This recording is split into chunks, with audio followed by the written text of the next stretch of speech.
この帽子をお前に預ける。いつかきっと返しに来い。立派な海賊になってな。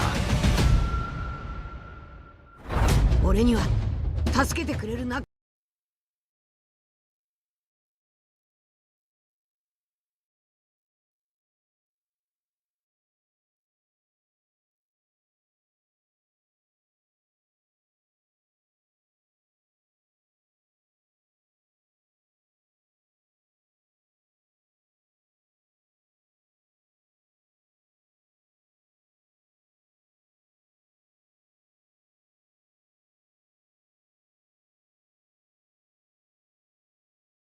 仲間がいるんだ。よし行くか。俺の仲間をなめんなよ。行くぞ野郎ども。全面戦争だ。やるぞ。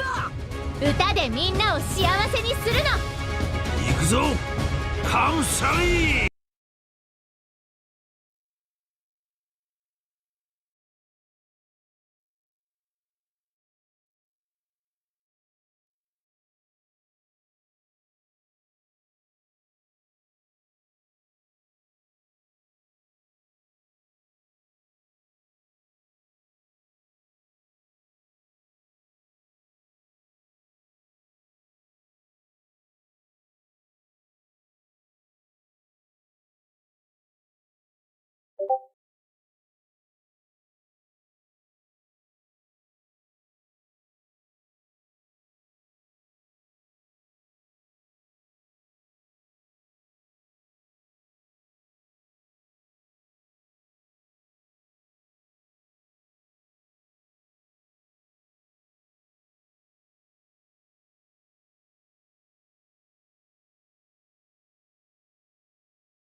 Hello? Hello? Oh.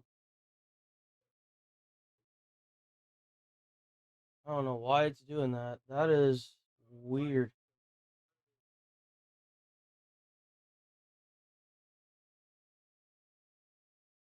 Twice now it's done that.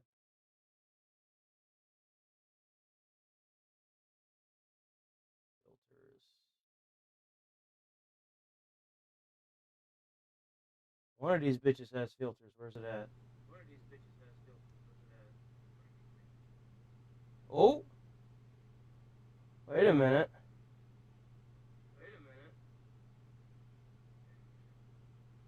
Hello? Well, it definitely ain't this one.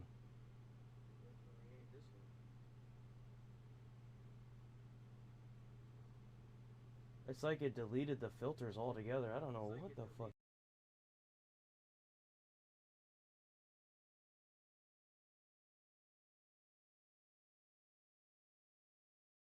This one? It is this one. Hello? Hello, hello? Hey, there he goes. How the fuck did that happen? Somehow.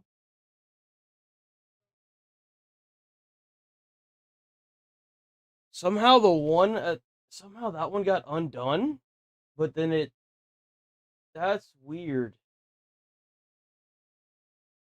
That's really fucking weird. I need to remove these. I'm gonna remove these. I don't know what the fuck these are for.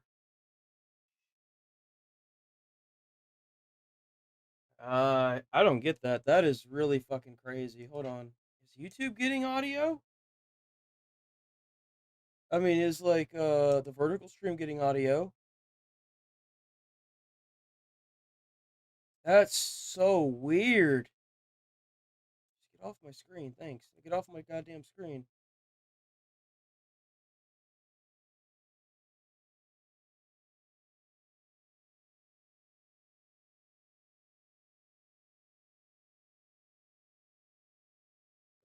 Which one of these bitches is vertical?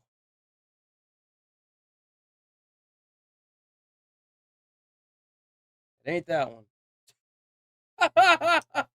Determine that. It's not the top one. It's this one. Come on. Hello? Okay, that's got audio. Is it playing? Okay, it looks like it's fixed. I don't know what the fuck's going on, dude. That's so weird. Oh, this desktop. Alright,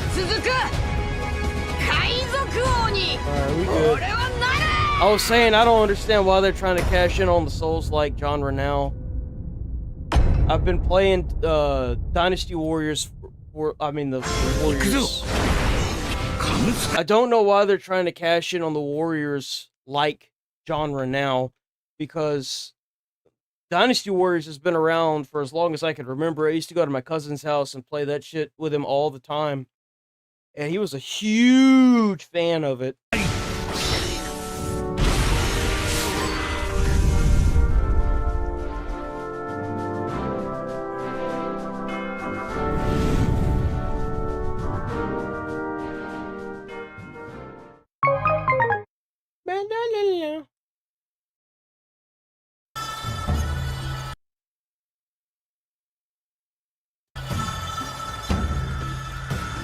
I hope this is a game.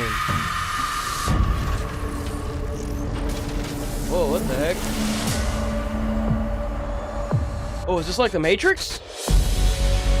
Another Matrix? What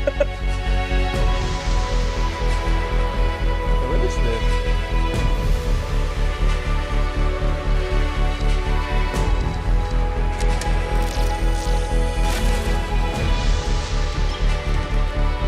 Oh!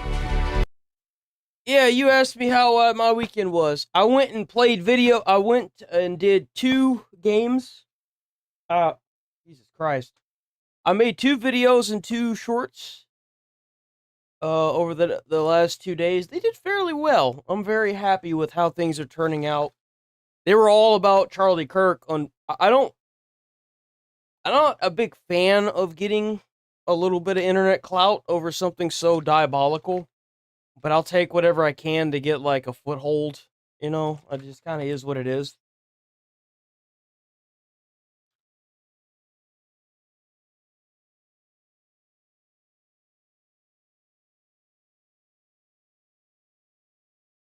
You know that piece of scum isn't cooperating with the FBI or the governor or whoever's trying to interrogate him. That's why I said that they need to charge him with terrorism, because if they charge him with terrorism, they can interrogate him, like interrogate him, and try to find out if he was part of any kind of terrorist organization or something like that. You can't be lenient with these people, man. You can't. You cannot do it. You have to bring down the hammer. But other than that, I've been playing Borderlands 4, bro, and I don't know what it is about the new game. It's so reasonable compared to Borderlands 3. I did the first Vault Guardian. It was like, I don't even know what his name was. It was something crazy. That was a little frustrating, I'm not gonna lie. But I still feel like if I was stronger, like if my character was stronger, I feel like I could have done it easier, for sure. But I was still able to do it. So it feels hard, but fair. But I'm also playing in the hardest difficulty, so it gives more loot. It gives better loot when you play in hard difficulty. That's creepy.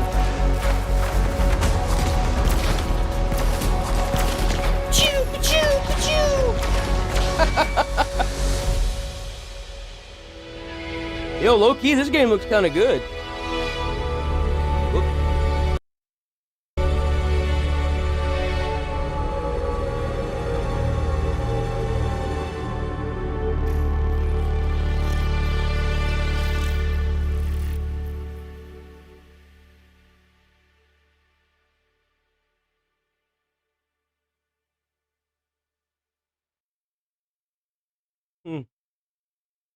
This game just came out. This is a game. I watched XQC play this game. It actually looks really good. I wouldn't buy it now because I already seen the thing of it. But this game looks really good. It's like a live action game.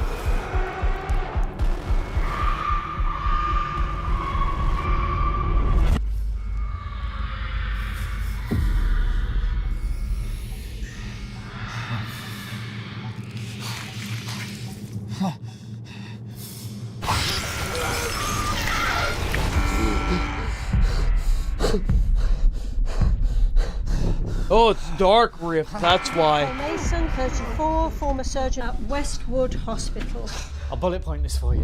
I'm trapped in a time loop. That thing kills everyone. And every time it does, I wake up here and we go through this all over again. So if we really are going to die, what do you suggest we do to avoid it? We run like hell.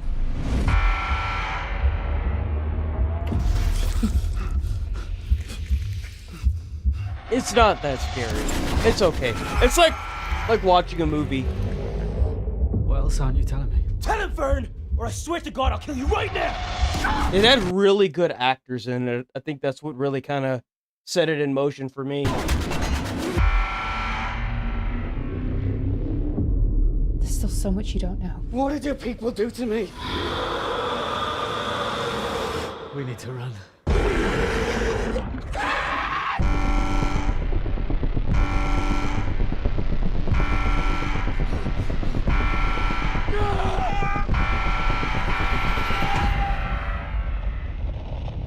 Are you watching this?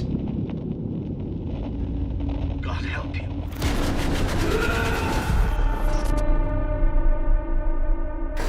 We all have to pay for the things we've done.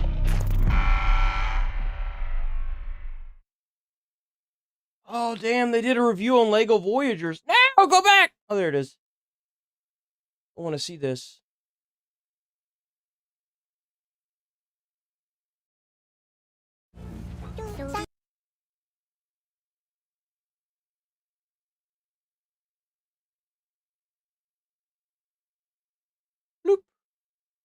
That is the reason why I've decided that I'm gonna put this trailer up. I won't play this on stream, but I'll put this trailer up to give you an idea. I don't know what this trailer's about.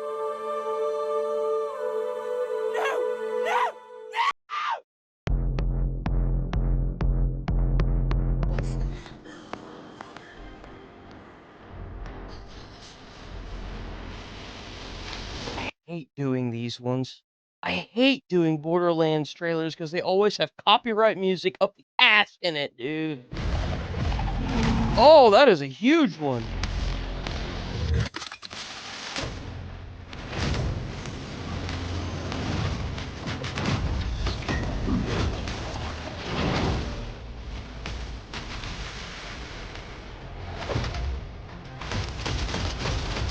Yo, is that a toilet? No shot. Is that a toilet shooting at him?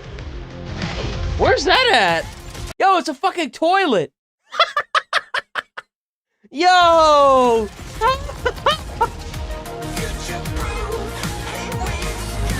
It's actually doing fairly well on Steam. I think its current player base hit like 200,000 concurrent players over the weekend. It's doing fairly well. And to be quite frank, as long as the rest of the game is like what it is like in the past couple days that I've been playing it, that's a good thing.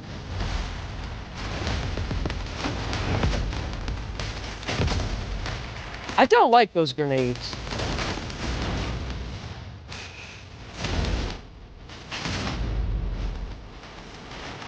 There's a couple of critiques that I would like to give the game. I wish there were more vault skins like what they had in Borderlands 3. There were a lot of skins in Borderlands 3. Another thing is that I would like to see better inventory management systems. I think the system in Borderlands 3 was better.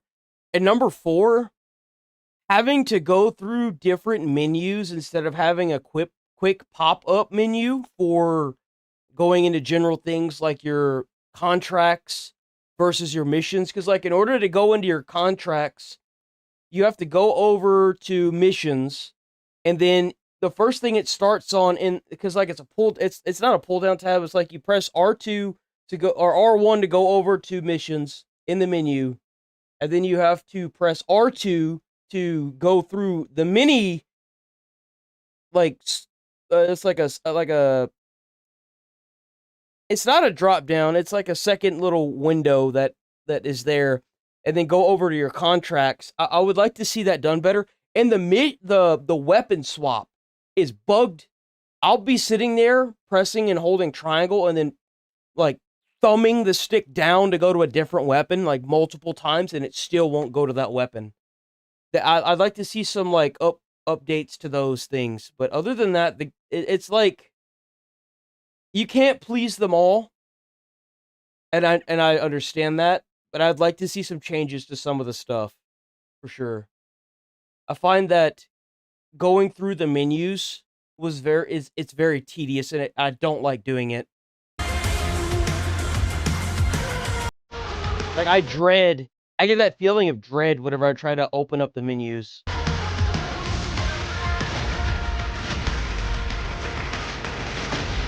That's great.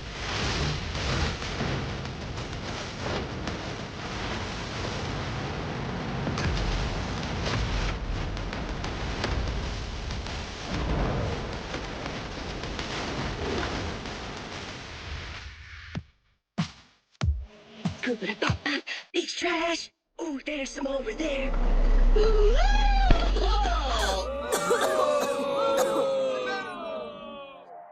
Yes!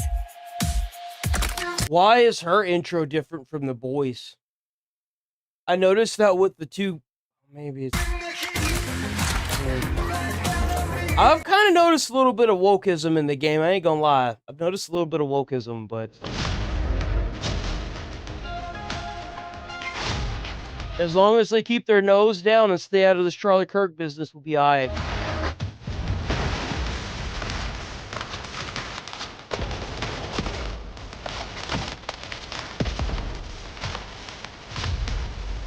Look at all that loot! All of it's garbage, too.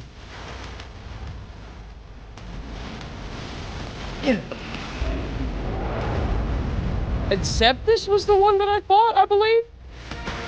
I beat Inceptus?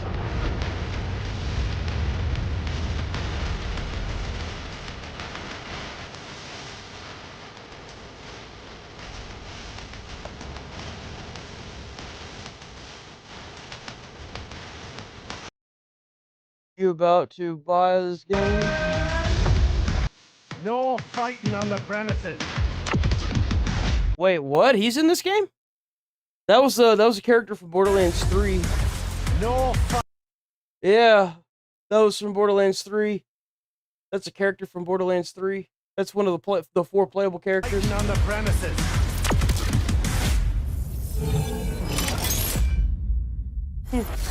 Sorry for the mess, y'all. This round's on me. I took the chance and I got the Super Deluxe Edition. That shit was like $150. I kind of don't regret it. I'm not gonna lie. With how much time I've already put into that game, I know I'm gonna put a lot more into it. So I think it's worth it. I also would love to say that I'm happy they got away from these mission-based arenas. That's kind of what it felt like. And went back to an open world scenario like Borderlands 1 and 2. I'm extremely, extremely happy they did that. I am so happy they did that. I was not a fan of using the ship to go on missions. I was not a fan of that at all. I'd imagine that's one of the biggest critiques they had. So they finally got rid of that.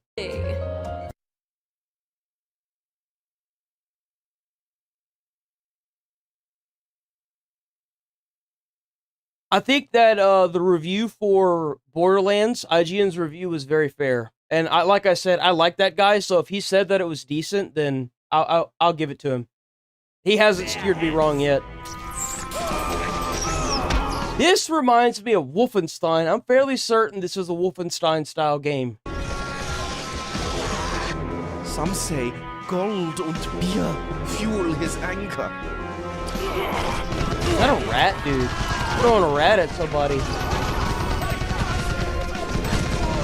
He's not that tough. I bet I could.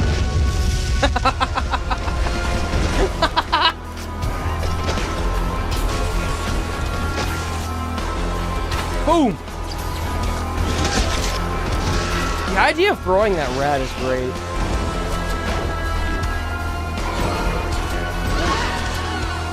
Damn! It's supposed to be The hobo guy's coming, you sauerkraut. I believe this is supposed to be a remake of something. Scumbags! I think. Play the full release of Darkenstam 3D on October 21st, or I'll kick your ass and eat your pie. Damn! Yo, what a trailer.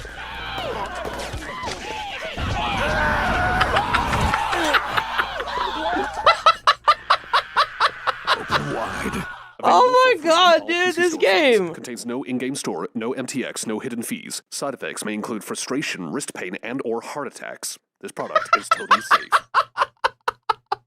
Oh my god, dude, that's great and I love it. Jesus, that's funny, man. Yo, that's actually funny. What a great trailer. The world's smartest IRL stream. Hold on. We ain't there yet.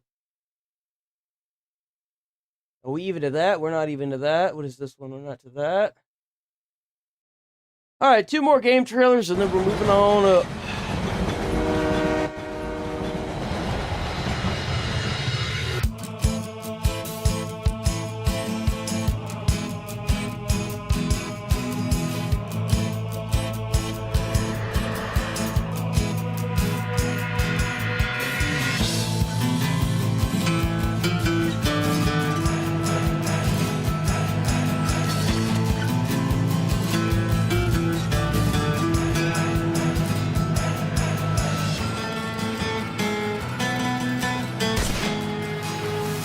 I love the music. That is not how a lock works. Oh, what the heck? Whoa. Looks like it might be a good game. I don't think I put this on the thing, huh? Jesus. It's a theme park? Oh my god, it's a theme park. That's so funny. You know that all the original songs like this aren't copyright? They're over 100 years old.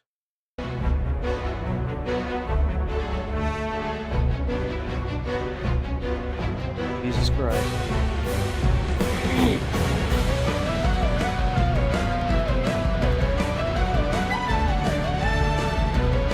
So it's a theme park where you cater to the Martian in. That's hilarious.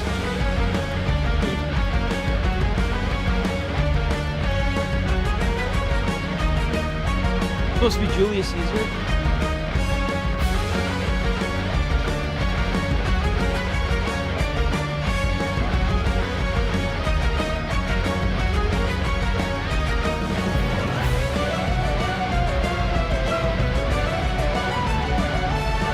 Oh, got an escapee!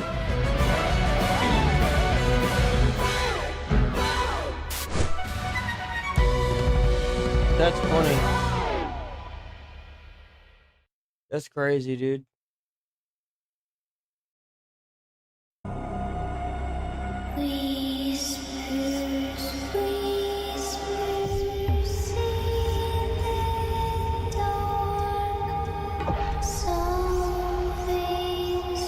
Oh, that's creepy. I hate that.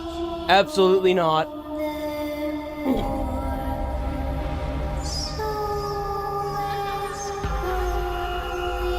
Oh, that's awful, dude. What the fuck?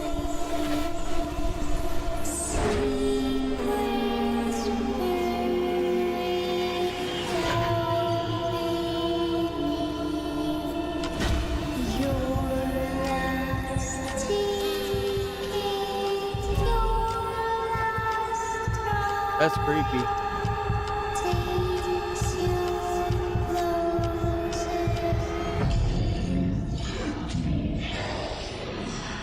I hate everything about that. No, sir. Alright. This game looks absolutely charming.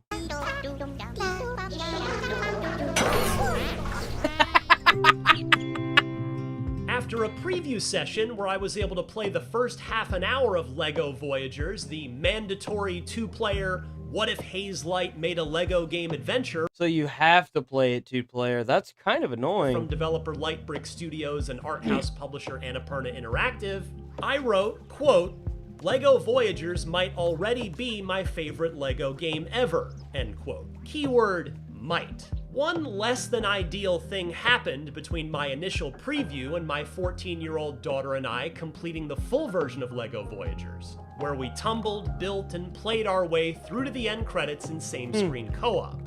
It ended all too quickly. It left us disappointingly unfulfilled because it ended just as it seemed like it should be hitting its stride.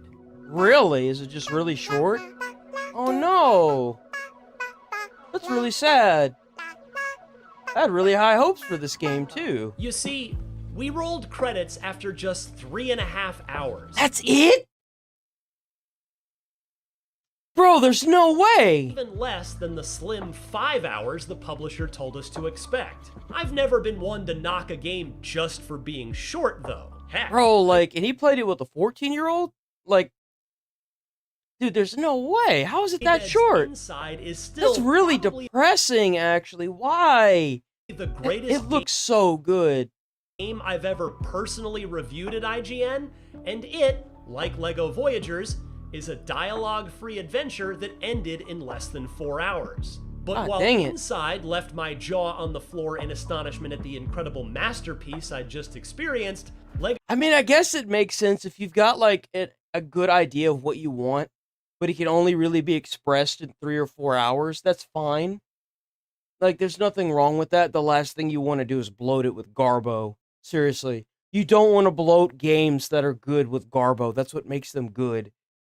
Voyagers left both my and my daughter. And I get it. I get that he's upset that it's too short. But I feel like in order for the experience to be good, some games just have to be short. Jaws on the floor for an entirely different reason. We both said, wait, that's it?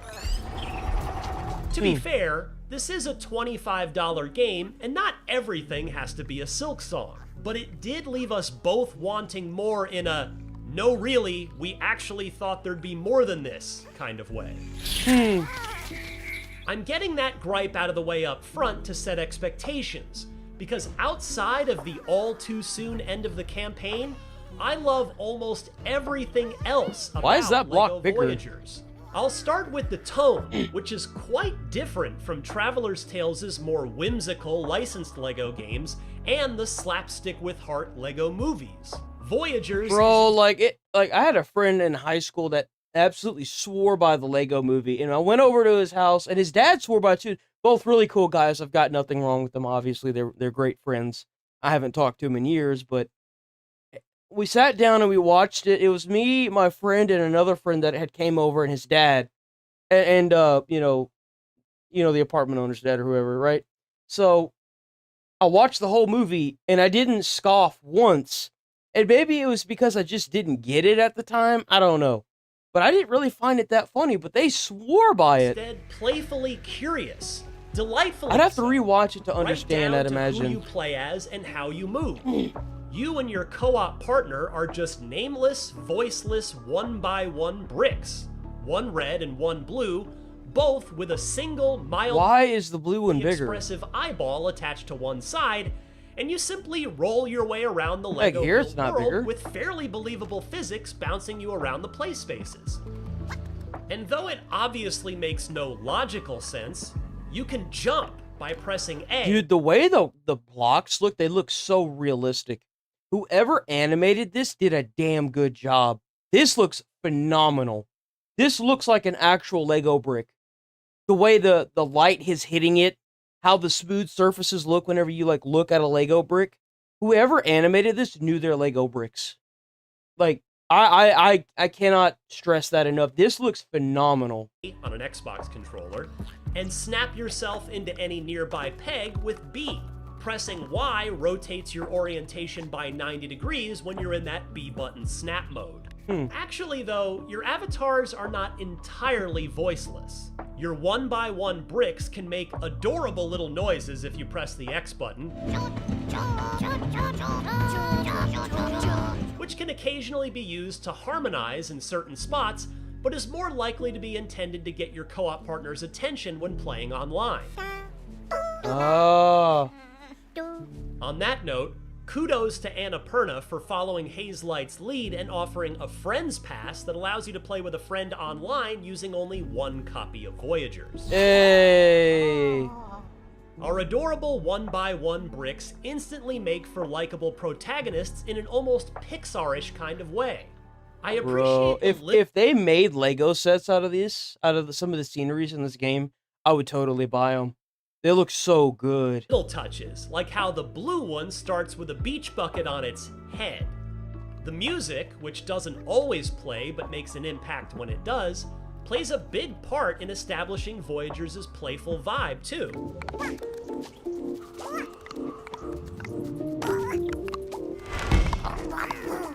It's mellow but varied, humming along in the background in a way that's additive rather than just being forgettable noise. Most, if not all of it, would go on your chill or yoga playlist and not anywhere else, but it totally works here.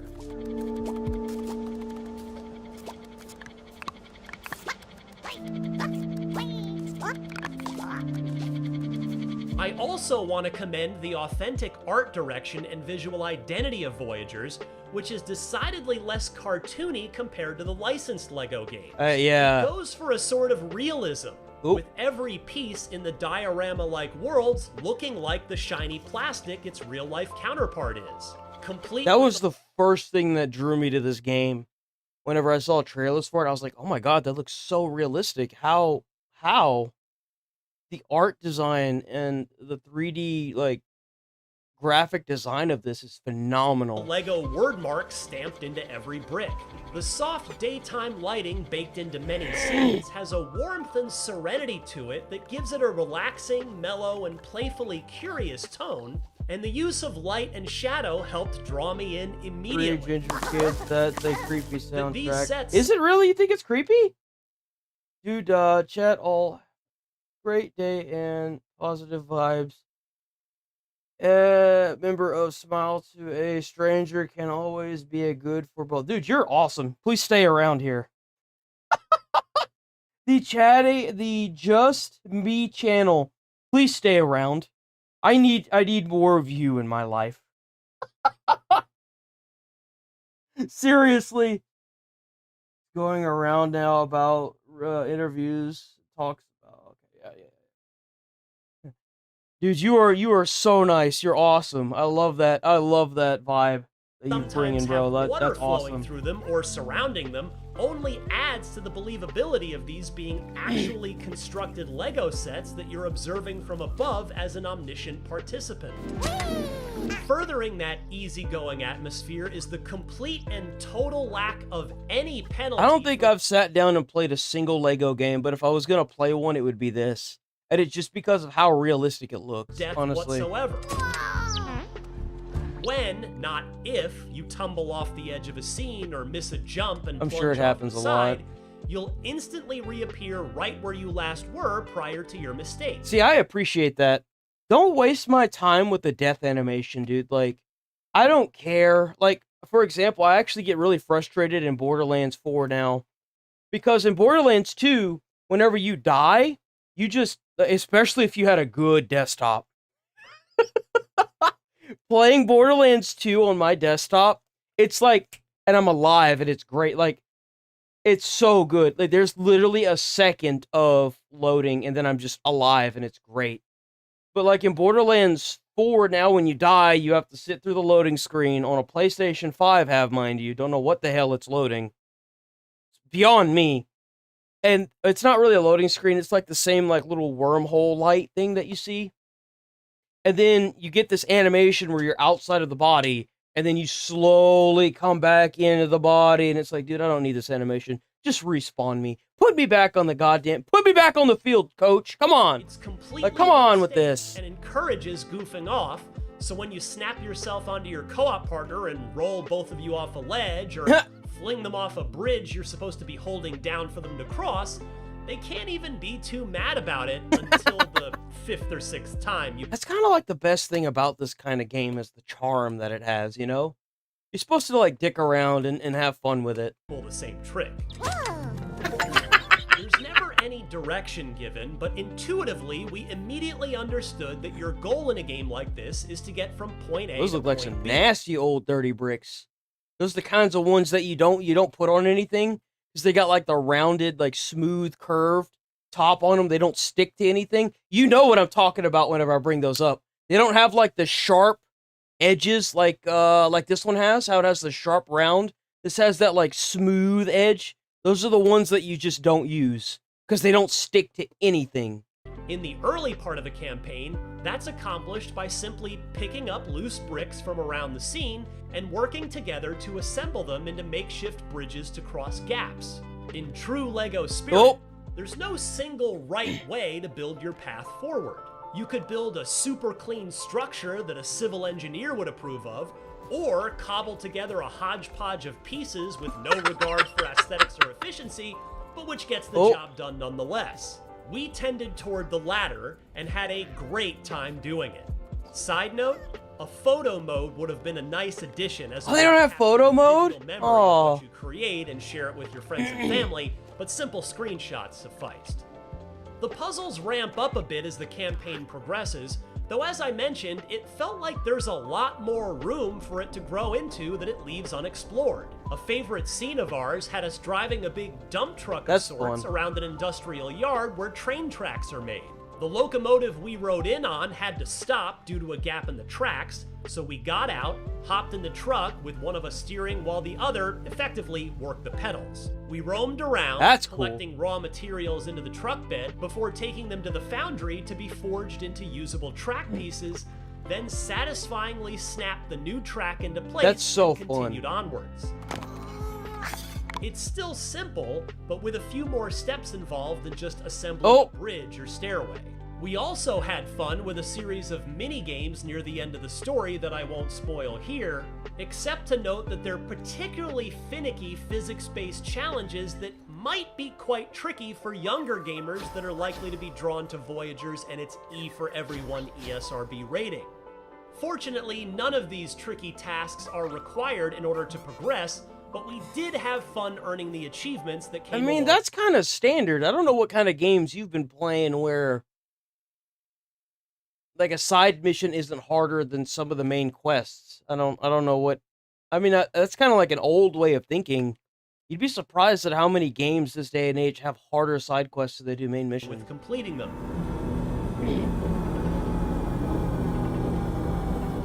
Though puzzles make up the meat of the gameplay, there's also a bit of freedom to play around in many scenes. My daughter and I found ourselves racing to be the first to pop every flower we came across by rolling over it, and there are a ton of them throughout the entire campaign, even though there are no actual rewards for doing so. I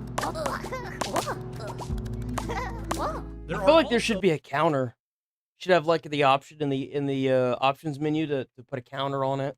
Fun little breaks you can take, such as by each hopping on a teeter-totter or sitting next to each other on a bench. They're absolutely not required, but they make for fun little pit stops along the golden path, and another idea that those of us who played Split Fiction earlier this year might recognize. If I were to levy one more complaint against LEGO Voyagers, it's that neither my daughter nor myself quite got what the meaning of the completely wordless story was supposed to be. In the opening moments, the one-by-one brick avatars watch a rocket launch go awry. They spend the next handful of hours trying to get to the rocket facility, and I suppose you'll see what happens. But if there was a moral to the tale here in the way you might expect from watching Wall-E or playing a game like Tunic, both of us missed it. Here we go. I would absolutely love to see the adventures of the one-by-one red and blue bricks continue, because LEGO Voyagers lays down a fantastic foundation that simply cries out for more. More story, more puzzles, and more time in this fantastically presented world. The building blocks here, are incredibly solid, and I'm confident there's more goodness to mine in this plastic brick well than the 3.5-hour campaign can deliver. As a result, its ideas never got complex enough to blow my mind with clever solutions in the way that the best and most memorable puzzle games do.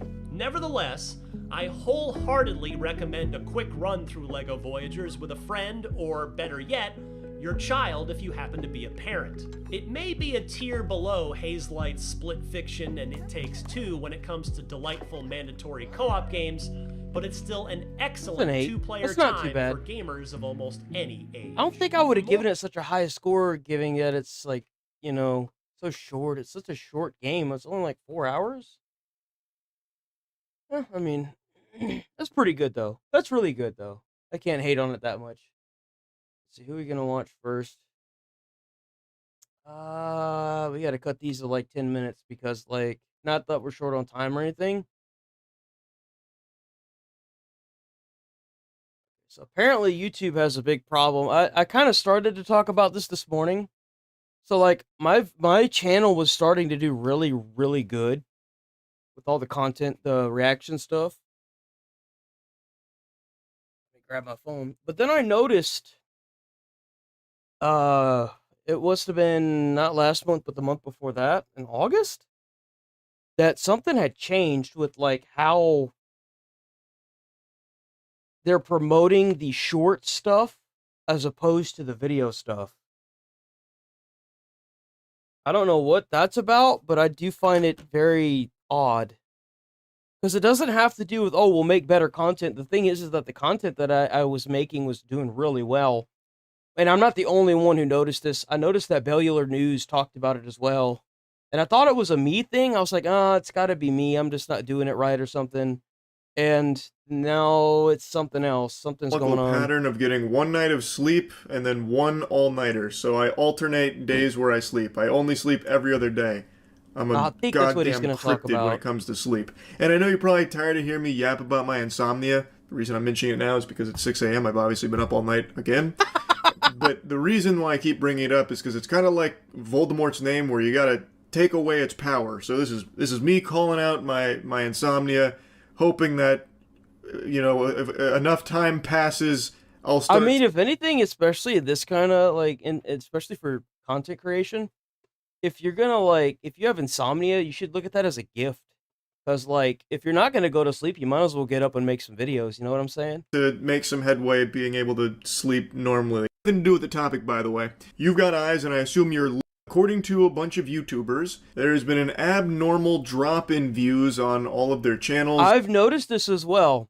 And I want to say I started noticing it from Asmongold, because I used to react to his stuff like every day. I'd react to like every freaking video, and I felt real bad for it. But like, now that he's not, you know, he's not doing anything because of his dad, I don't feel as bad. But I noticed it like about like 2-3 weeks before, whenever my stuff started dropping. I went to his stuff and I noticed that he was only getting like 500,000 views a video, and I was like, that's really weird, because usually his stuff would go to like 2 or 3 mil within the first couple days. And I was like, if it's happening to me, and that's why I went and checked, and I noticed, I was like, it's happening to him too.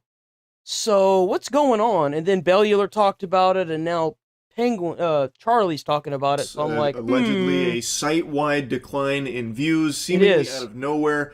And they've been doing a lot of exploring in the data, and they believe they've found the culprit. A YouTuber named Josh Strife Hayes just posted a video explaining all of it and showing all of the data, which is apparently corroborated by a ton of other channels experiencing very... And YouTube's denying it, of course, but something is up. Similar circumstances. And I'll go ahead and address the obvious explanation that people are absolutely going to be like Poindextering, pushing up their glasses. Well, actually, this is the reason. They fell off. Like, that's going to be what most people typically default to. Like, there's probably no YouTube issue. These channels are probably just falling off or posting some lackluster content that people aren't interested in. Or you could easily just point to the time of year that it is, you know, back to school and all that. And that's not like some kind of... I thought maybe that's what it was too. But like, to be this far down, like, outlandish it's weird. Hypothesis that'll have you, you know, thrown into a padded cell at Arkham Asylum. That is Judgment Day for YouTube channels, where the views just got fucking smited, and it seems like something changed on the... No, like, whenever that guy copy struck my channel, dude, it fucked my channel into oblivion. And I really thought for the longest time after it, you know, I challenged it and it got taken off, I was like, oh, why aren't my views going back up? Because I was doing so good. Like, some of the videos that I would publish would have like 1,000 views. They were giving me so many. I was able to get monetized within a month. Like, the content was great. And then like, I had this, like, so I got struck with that. And then after that, I was like, oh man, this is never going to go back up. And then this is coming out now, and I'm like, maybe that's why, but I'm sure the strike had something to do with it. But then, like, this to boot is like, dude, it's a slap in the face. It really is. That has now led to this net decrease in views for pretty much every channel on the platform. It is. And I was like, oh man, it's just me, but it's everybody. I want you to specifically look at your views from device type in August, specifically around the August 9th to 12th period, because that is the date range the desktop views specifically fall out of correlation with they completely plummet. I don't understand why. The device types and become consistently lower. Yeah. 12,000 per day drop to 6,000 per day. Which is insane. That's over half. Days and then remain half, at that. But like, the other channels I've asked to check their analytics also corroborated this same drop. August 10th shows a substantial and sustained reduction in views from desktop source only, while not showing a correlation reduction from other device types. But the mobile, but here's the kicker. If you go back, look at the mobile phone. That shot up. No, well, it's down by 2,000, but it hasn't really moved. The mobile phone is the shorts. only, while not showing a correlation reduction from other device types. This is why I said that explanation of, oh, it's just the time of year, but it's or everybody. they must have just been posting cringe on main or some shit, just doesn't really work here, because when you look at the analytics, the views stayed the same on device types, except for one. It has to be YouTube. It has to be YouTube not advertising, not pushing the videos like that anymore. Doesn't make any sense if the explanation is they're making bad news. We get something pretty fishy where it seems like they must have changed something on the back end when it comes to computer desktop views specifically. Computer views on post August 10th take a drastic decline, and they stay that way. Yep. They don't go They back haven't gone back up at all. Into the same pattern, the same correlation that they previously were. Josh Strife Hayes showcases it with his channel, and exactly how he described. Bellular did as well. Very, very similar results to what he showcased. Let's take a peek under the hood here. I did exactly what Josh said. 90 days device type views. There it is. And everything follows the same correlation that it usually does. And then August 10th, the next day, bang, bingo, bango, bongo. The computer desktop views get banished to the Shadow Realm, and it's all cattywampus. It goes tits up. But I thought, I never really look at this in the first place. August 10th, and now all of a sudden everything's changed. It's a whole new ball game. I don't think that this is a natural thing that just happened where every single channel... They did something on the back end.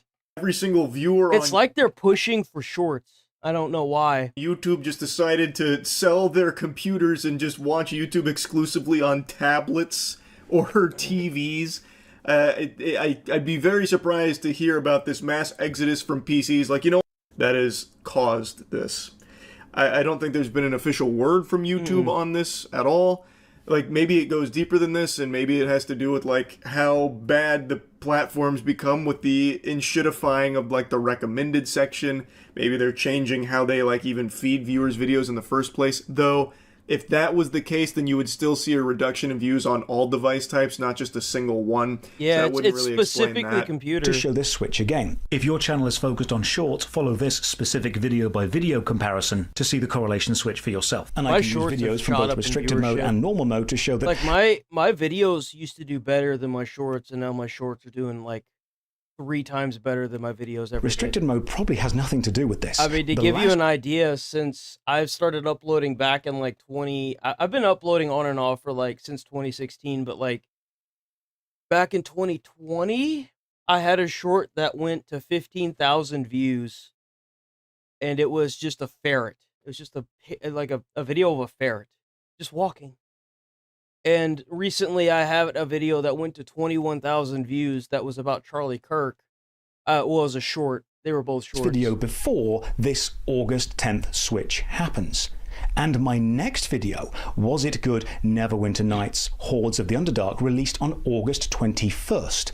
And that was the first video ever on my channel to have a higher view count from mobile devices than from desktop PCs. That's crazy. Here is the complete graph showing every video I have ever released on the channel. The blue line is desktop views. The green is mobile. Desktop views. Yeah, you can see the shift right here at the end. Can you even see that? Let me see. Can you even see that? Yeah, you can see that. It goes from blue right here and then in a green. Consistently higher than mobile views within correlation, except from August 10th onwards. If we look at the last 90 days again, you can see the desktop investigation here. He has narrowed in on the date and also the culprit, which is desktop views. What changed?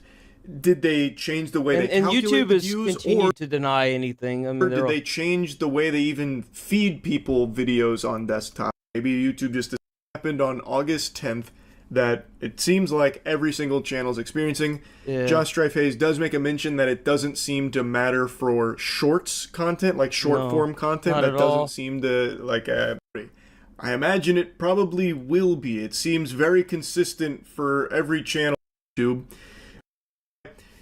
To give you an idea, it's cut most people's viewership on their videos in half. Like, if you were getting 1 million views, you're gonna get like 500,000, which is not detrimental when you're like, if you uploaded a video every day and you got like 10,000 views and you actually maintained 10,000 people to watch the video from start to finish, you're gonna get a lot of money off that video.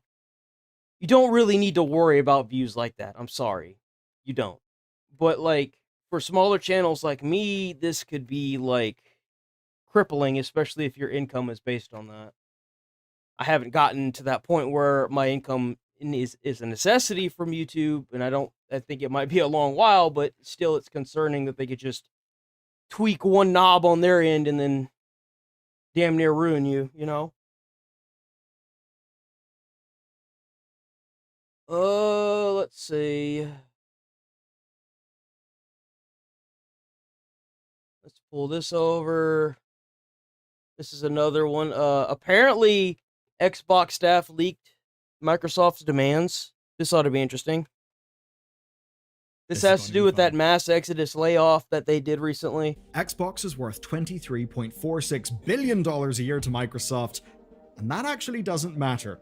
So here's why it's kind of terrifying. Microsoft can make brutal cuts to their gaming division because it doesn't matter, not compared to where Microsoft wants to go. They can cut hundreds of developers, maybe thousands, and that's happened all in the last few years. Yeah, they have. They've already cut, like, I think it was like 9,000 or something like that. It was crazy, or like, it was a lot. It was a lot of people. The reason why? Microsoft is gargantuan. And those billions that Xbox makes, they're just 8.8% of Microsoft's total revenue. Xbox is just a line item in their budget. Staff are just numbers in a spreadsheet. That's how it is when your headcount is well, I mean, that's what happens when you keep hiring people and hiring people and hiring people. 200,000 people. But that's all vibes. Do you know what's concrete? Leaked memos that we've read that suggest something worse. That staff need to use AI daily, literally daily, right? They need to do that to keep Microsoft happy. But here's the thing. It seems they're not willing to take this shit anymore, and they are arming themselves against Microsoft's influence. So if you want an Xbox, and that means not just the console, it means development teams, if you want them protected against Microsoft's influence, well, today, we're getting proof of why, and we've got proof of just how bad things can get. Spoiler warning, by the way, it's really goddamn grim. Now, I'll bet this has happened to you. You've got a dead phone battery, and then you're stuck waiting a software factory to an intelligence engine empowering every person. Wow. That could explain the reason why Xbox dropped out of the console race, you know? Is because their biggest competition was just trying to stay in business for Microsoft. And in this, 3 business priorities emerged. Security, quality, and AI transformation. Those are the things that matter to It makes sense for Microsoft to want to use AI. Microsoft. And if you want to know where Microsoft makes its money, well, here's the breakdown. 35% from server products, 31% from cloud, and together those are $186.21 billion last year. And you know what's not mentioned once in this? Games, Xbox, the stuff that we care. Well, especially with the new Game Pass, like, a lot of developers are probably getting really hosed because of Game Pass. And look, it's not... If anything, like, let's say you can sell the game for $70 and you get that money, but because of Xbox's Game Pass, you pay a yearly subscription of like $50 or however much it is, right? And you're out whatever money isn't covered in that yearly process of the $50 a month or whatever, or however much it is. So I could imagine that it's kind of like a straight up annihilation of Xbox, because they're going to get alienated by developers because they're not able to supply the demand of the amount of money needed after Game Pass is done. So they're hemorrhaging money to developers and studios because of the Game Pass not doing $70 a person that plays the game, you know? Anti-gamer agenda. Right? Yeah, that's what it Whenever feels Xbox like. Wins, Microsoft is actually happy, but it's just not what Microsoft cares about. It's not what they want to invest in. Not like, say, AI. And here's a question for the comments. How much do you think Microsoft can reinvest in AI from firing thousands and cancelling projects? We've actually got the number, and we'll get to that. But it all means one thing. I mean, why would you want a room filled with people if you could have AI do the exact same thing but better. Microsoft can hurt Xbox not out of malice, just out of apathy. When we clear out a forest, it's not because of a burning visceral hatred. The entire Diablo.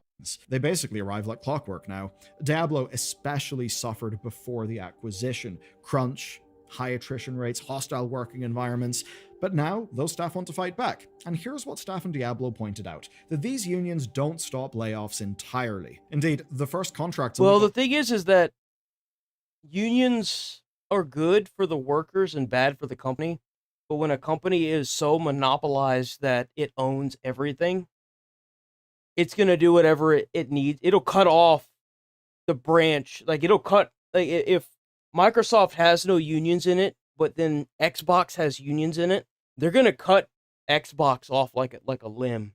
Like it's infected if they have to, because they don't want it.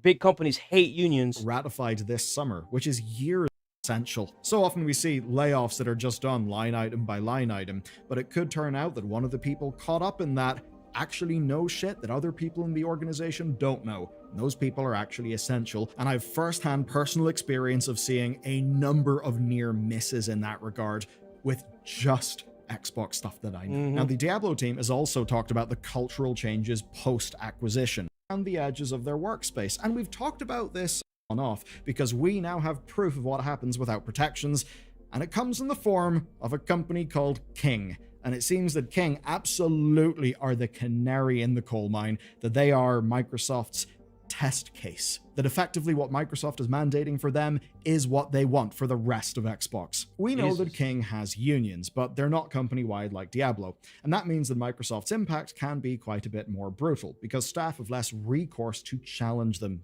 via formal means. Back in July, right after the latest layoff wave went public, King lost 200 developers. And MobileGamer.biz reported something kind of shocking, that internal teams at King got cut in half, and their replacements, they were AI tools. So that's lovely. And to add a cherry on that's top, only going to get laid-off worse. teams had just built those tools. And they were essentially... Yeah, I remember that. 100%. So that they built the AI tools that took their jobs. Designer, developer, even managers have to use it on a daily basis. Yep. And this is described as an imposition by Microsoft. And a separate source echoed this. Management now includes AI use in performance reviews and in reward schemes. You know that fun little axiom that whenever you set something as a target or a reward, it becomes functionally kind of useless? Oh dear, I have a feeling that that will create some perverse incentives. But when you tell people, use AI or else, what do you expect will happen? Especially because it's not like those people will be using it because... And you know what's crazy is there's nothing that anybody could do about this. This was bound to happen once AI became to the point where it was so simple to use. It's going to be just like car manufacturers whenever robots took the automotive workers' jobs. It's going to be the exact same thing.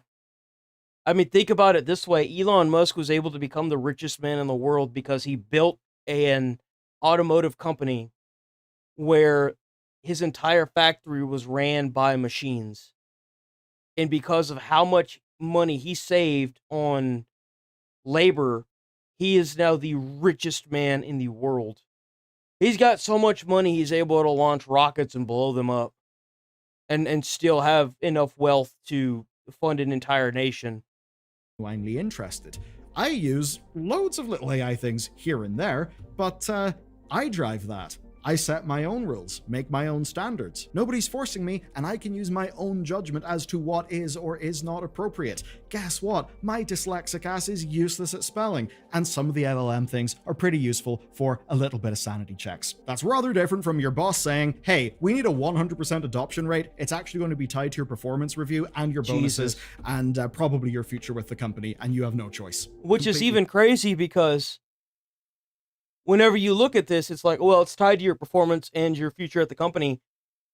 What's it matter? You're going to get fired anyway. When they figure out that this is more financially friendly and more beneficial for the company, they're going to fire you anyway. It's not going to matter. You're walking a very finite line. You're gonna lose your job regardless. Because once they figure out that this works, you're done. That's it, you're cooked. And for King, we can now add this to existing problems like a HR team whose role is, of course, to protect the company, not the staff. That's a common phrase, but it's also a quote in this case. HR, a lot of people get that messed up. HR is not for you. It is for the company. It's to keep the company from getting sued. I don't know why, like, one of my friends who had just got fired kept going to HR for stuff, and I'm like, dude, you got to stop going to HR for like harassment and stuff, because you do realize that HR is there to protect the company. So if they find that you're the problem, they're going to fire you. Even if you're not the problem, if it would solve the problem with the least amount of hassle, they would still fire you. And this has resulted in brutal point of the company. Otherwise, they wouldn't be sacrificing games for AI funding. Those are the layoffs that hit all of Microsoft, but we do know that Xbox got particularly hammered. And think about that number between closing or expanding Xbox any dies. Even the Overwatch 2 development team and also the I look Diablo forward to development watching team, Activision they hear union and bust, honestly. Unions can also cannibalize themselves, especially if they don't have enough money to continue going. Unions are a good and a bad thing as long as they're, you know, maintained at a certain degree. But check out Bellular News. Awesome guy. Awesome! Okay, let's keep going. So, let's see. Is it this? Not that one. This was a day ago, and this was 2 days ago. So let's watch this one first. So this is him talking about people getting reported and losing their jobs for advocating for violence online with the Charlie Kirk ordeal. Let's watch this. Threats related to Charlie Kirk must be reported. I'm going to explain to you today from the perspective. So when this video goes up, if he's got a link in his description, I'll put it down there so you can report people. I'm probably going to start. I've been reporting YouTube comments that say extremely negative things about this topic. Just be aware that you're on YouTube's view list. So I should have said it sooner, but it's not my responsibility to make sure that, you know, I don't go into someone's comments and advocate for death and violence.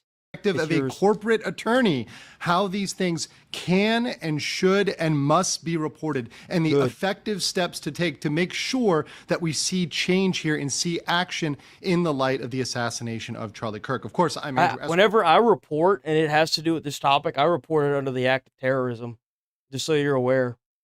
Our American attorney, and so don't get down in my comments and think that you're just going to get off scot-free. This legal mindset, we teach you to be your own judge. Now, this is not only do I make it to where you can no longer view this channel, I report you and then I immediately permaban you.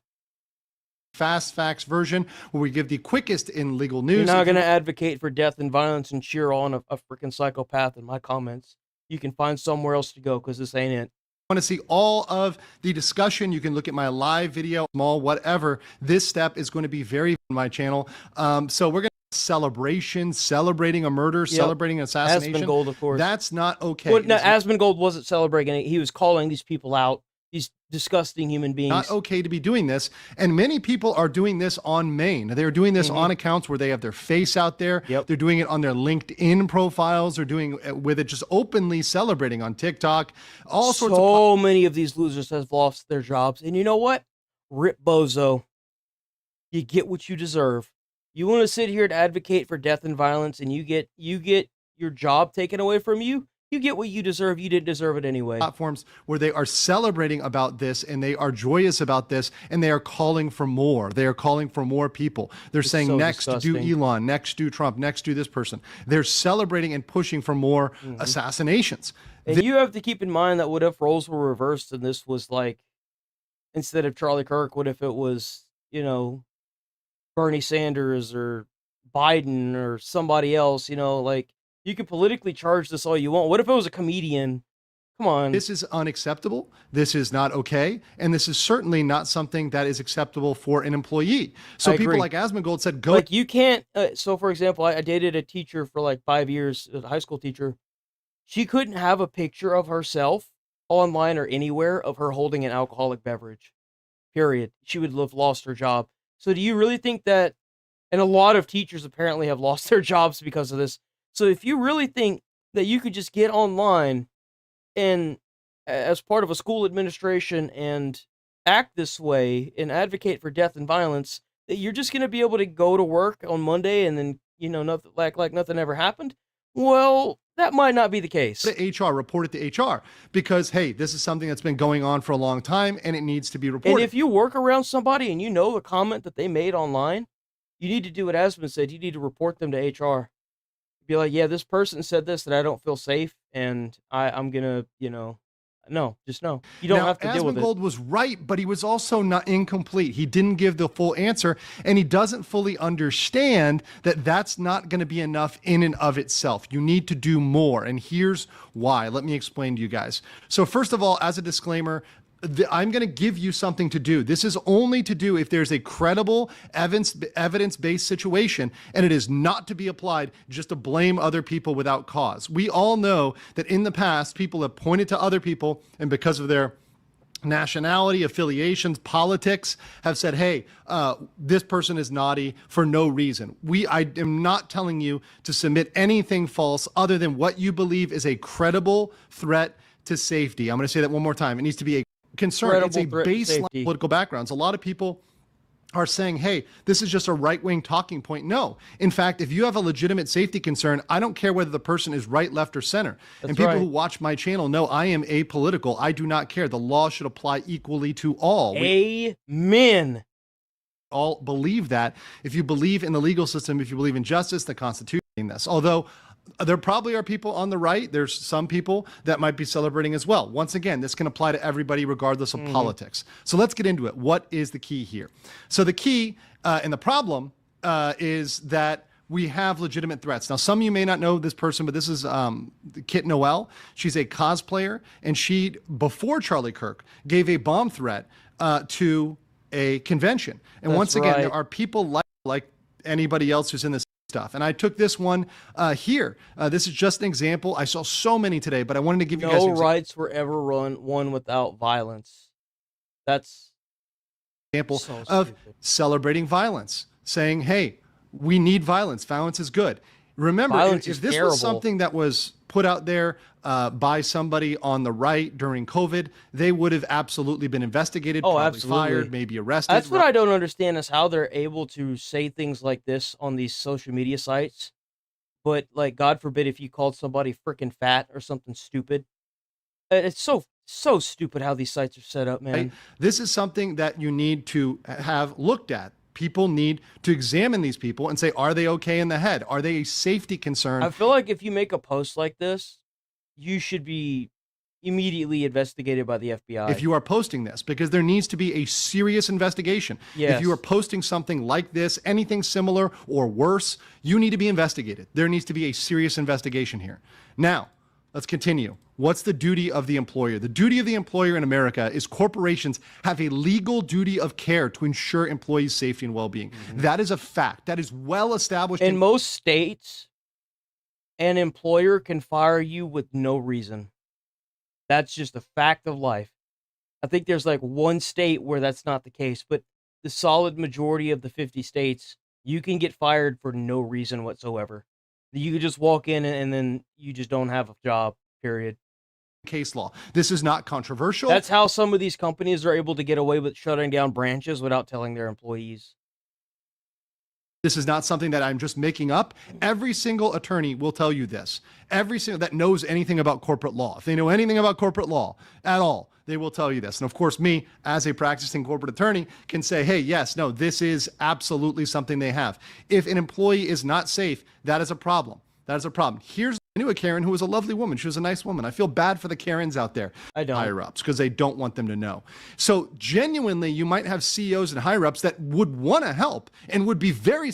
You can be retaliated against. And even if you're not fired, what are they going to do? They're going to ostracize you. They're going to shun you. They're going to make fun of you, make jokes about you, say, oh, this is that conservative person that's concerned about this, and just laugh at you. You guys, after you like the video, some of you may remember OSHA from COVID. Oh, yes. Let's talk about that. What is making OSHA? A comeback, is it?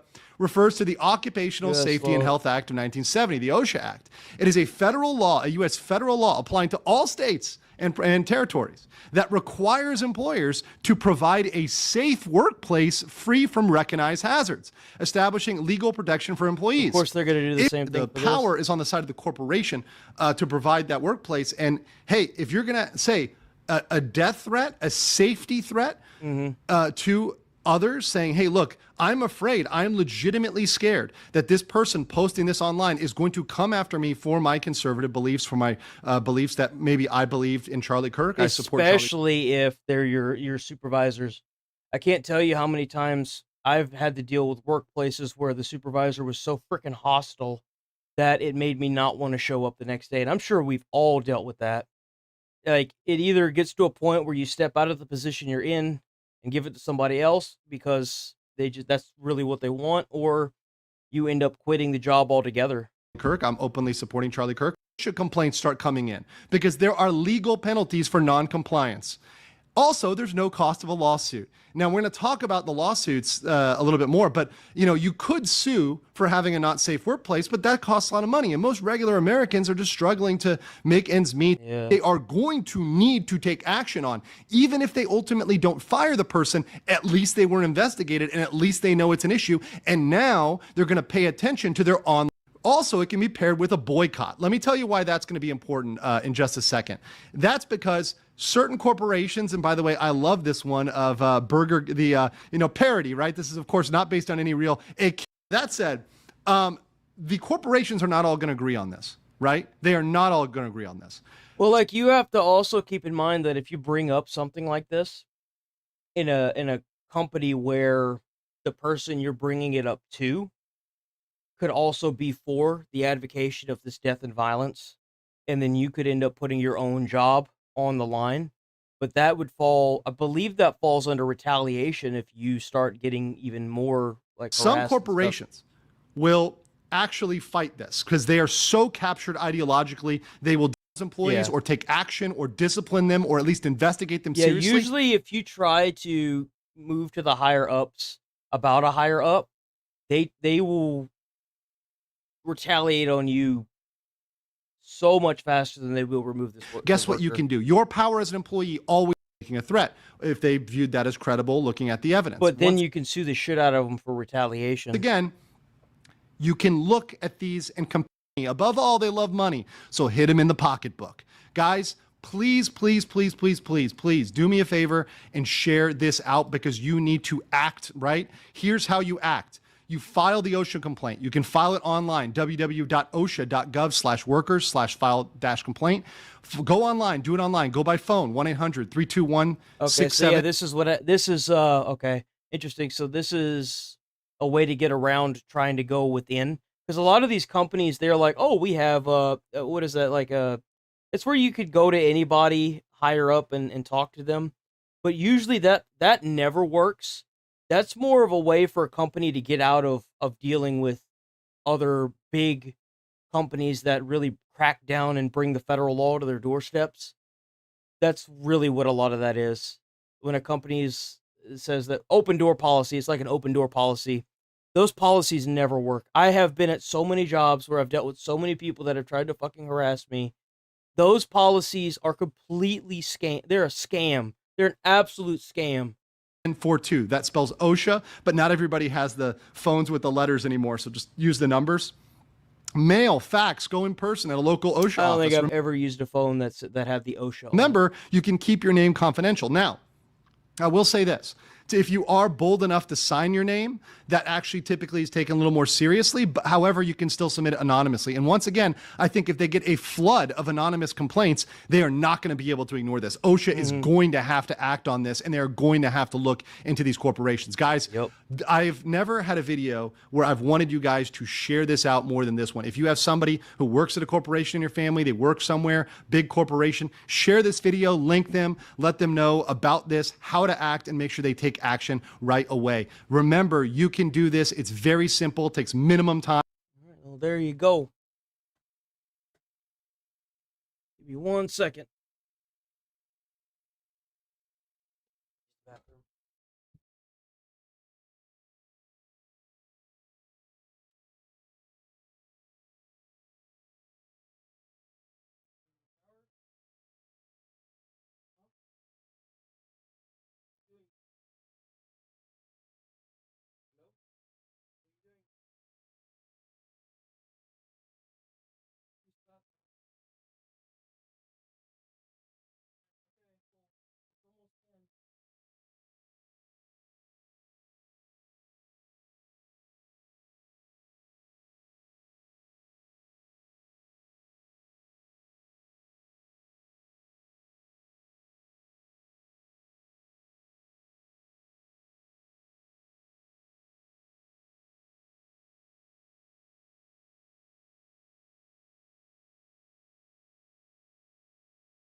Okay.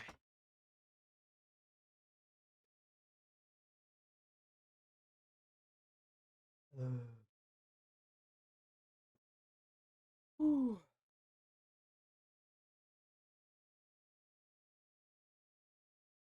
Go out and take This one.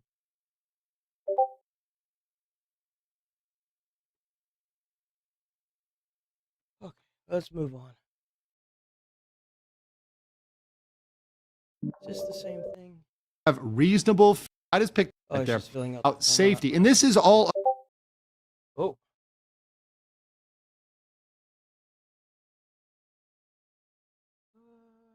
Oh. How's it going, Chris? Or Chase, sorry, Chase. Hope you're doing all right today, man. Let's see. What time is it? It's almost, but not quite. We got a couple things for Charlie. And then, yeah, we got some, got this stuff. Got these goodies. This is 10 minutes. All right, here we go. So apparently this penis head isn't wanting to cooperate. That was one of the reasons why I honestly said that they should charge him with a form of terrorism, because they would have been able to interrogate him differently than trying to sit here and you know, play the weird game that they normally like to do with these people. They could have gotten some real interrogation in. Chilling new details about Charlie Kirk's alleged assassin and what he did immediately. I mean, if he's going to go out and commit the crime, it's obvious he wouldn't want to cooperate with the authorities. I mean, if you wanted to cooperate with the authorities, he would have just turned himself in. Following the shooting. So it comes as officials revealed the suspect is refusing to cooperate with the authorities. Big surprise. Garrett Tinney joins us live outside of the Utah County Jail with more. Good morning, Garrett. Good morning, y'all. We have learned that Charlie Kirk's alleged assassin is being held in a separate unit here at the Utah County Jail and is under special watch to make sure he doesn't hurt himself or others before his first court appearance tomorrow. And as you mentioned, the suspect is not cooperating with the investigation, but Utah Governor Spencer Cox says other people close to the suspect are cooperating. He has not confessed to authorities. He is not cooperating. But all the people around him are cooperating, and I think that's very important. His roommate was indeed a boyfriend who is transitioning from male to female. He is cooperating with authorities as well. Well, there it is, huh?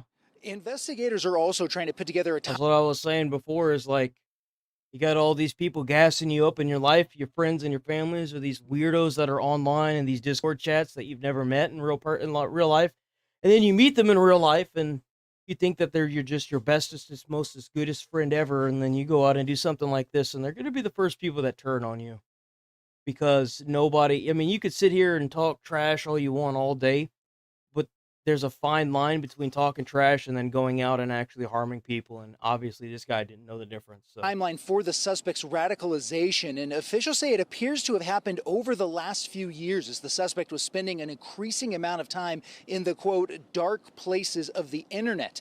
The New York Times reports that after the FBI released surveillance images of the suspect, an acquaintance tagged him in an online group chat, and the suspect allegedly replied that his doppelganger was trying to, quote, get me in trouble. And then when another person joked that they should turn him in for the reward, the suspect allegedly responded, only if I get a cut. We also have this new surveillance video obtained by TMZ showing the alleged assassin walking to UVU's campus the morning of the shooting. This was about 4 hours beforehand, wearing a maroon shirt and light-colored shorts, and that he later changed out of before returning to campus, and what they are learning so far. Back to y'all. All right, Garrett, thanks so much. The one thing that comes to mind, too, is that you initially thought that maybe he was cooperating because they got information on his dad convinced him to go. We heard of that person speaking out, that he got radicalized. And then you have to look at possibly how they have made a statement that they're looking to widen the investigation and to probe whether pro-trans online groups and others connected with Robinson knew in advance about the plan to kill him. But the mindset of a guy, they could assassinate someone, we assume for the first time in his life, and go online. I love how they can put this much time and effort into going online and stirring up a whole bunch of people. You know, if you spend that amount of time trying to rally together a party, not necessarily a Democratic Party member, but a candidate, and like speaking to your, your officials that are in your state, especially the Democratic officials, to try and get somebody that's going to fit more in line with what they want and their ideals. You instead of going out and gassing these people up to go out and commit death and murder, you'd be surprised at how much you could probably get changed in a state. If they only tried it, they might be amazed by the amount of what would come out of it. And engage and be lighthearted and just mock the fact that he looks like the killer, even though he is. That mindset, I just can't understand. Well, I know if you go on social media and you start watching some videos about Charlie Kirk and some of the past comments and some of his speeches, another one. Yeah, again, this goes back to some people actually thinking that you have some sort of privacy when you do stuff online. You don't, right? Like if the FBI subpoenaed your records or like anything to do with your IP address from like Xfinity or AT&T or I don't know, Skylink or whatever that is, Starlink, you do realize they're required by law to give it, right? They have everything, all your information. If you use a incognito window, that still comes up. If you use a VPN in an incognito window, that still comes up. They'll just subpoena the information from the VPN company. They have to give the information. Your information is not private. If you go online and you do something like this, it's going to come back to you. That's why so many people are getting fired right now from their jobs, because like you're dumb.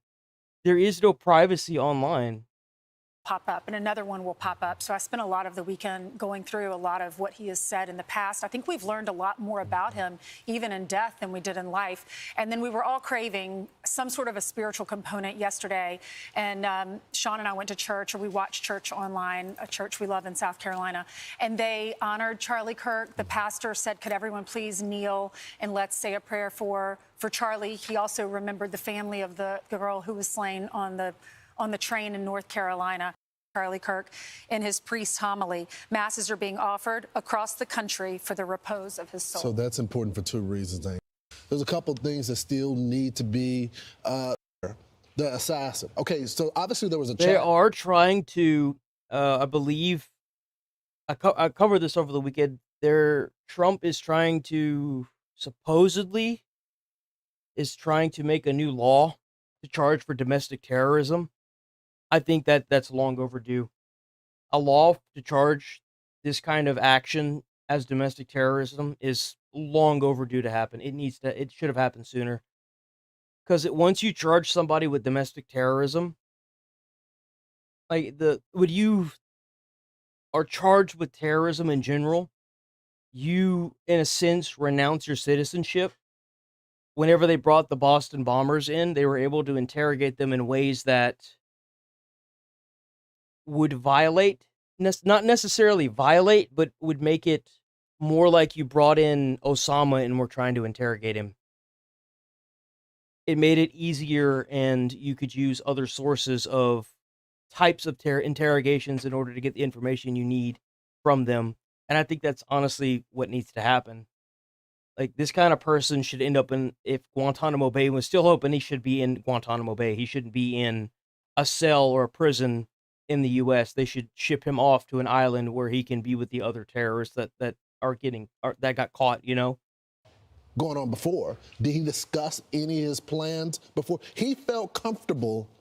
That's the thing, is like, they always have some kind of discussion, because if you think for 1 second that somebody's going to go out and throw their life away like this on a whim for no reason without discussing with anybody that felt the same, it's not going to happen, especially not from somebody so young. It's just not going to happen. Bragging that he looked like the assassin when he really was the assassin. So there had to be some type of conversation. We also know that relatives said that somebody gassed him up enough to where he went out and did this crazy and like insane murder. Vocal about wasn't. They said that a couple of his coworkers said, yeah, he was very quiet. And in fact, one time we were having a conversation about politics, and most of us at work, at the electrician, where he was an electrician, he left in 2023, started talking about politics. He went into the laundry room and just sat there by himself, isolated. He couldn't handle the conservative talk. So, I mean, you begin to see that. They said the only other time he showed interest is when you talked about guns. Well, we've all been wondering who's going to take over for Charlie Kirk for his show. of Charlie Kirk's business partners to share a praise report from TPUSA. The organization has received over 32,000 inquiries in the last 48 hours on how to start new chapters. To put that into perspective. Yeah, apparently like there's like 6 or 7 new people that are going around to campuses and doing the exact same types of debate. They really thought that they were going to shut down this ideology by invoking fear after Kirk's death, and all they did was stroke the flame and threw gasoline on it and watched it burn even higher and heavier.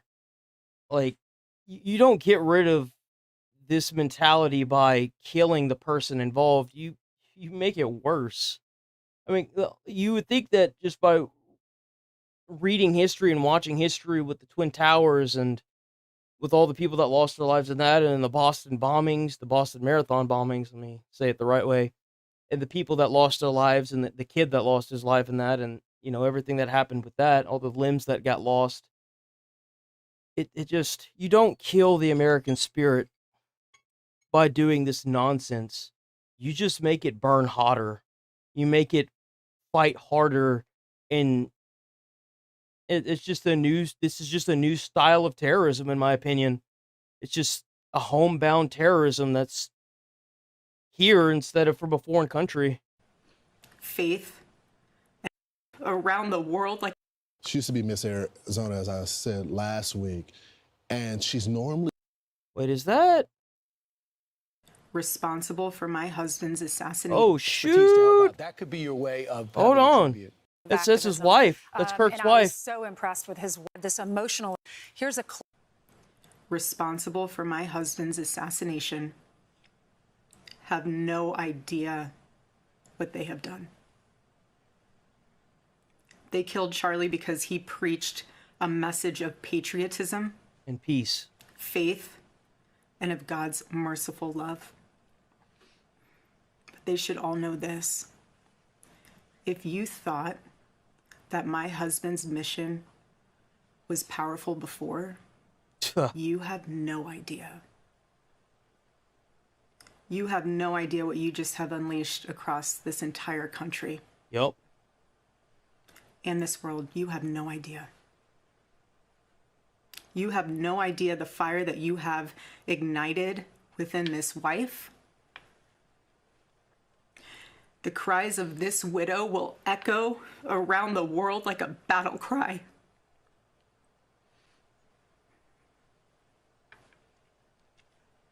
To everyone listening tonight across America, the movement my husband built will not die. It won't. I refuse to let that happen. It will not die. All of us will refuse to let that happen. No one will ever forget my husband's name, and I will make sure of it. It will become stronger, bolder, louder, and greater than ever. That's right.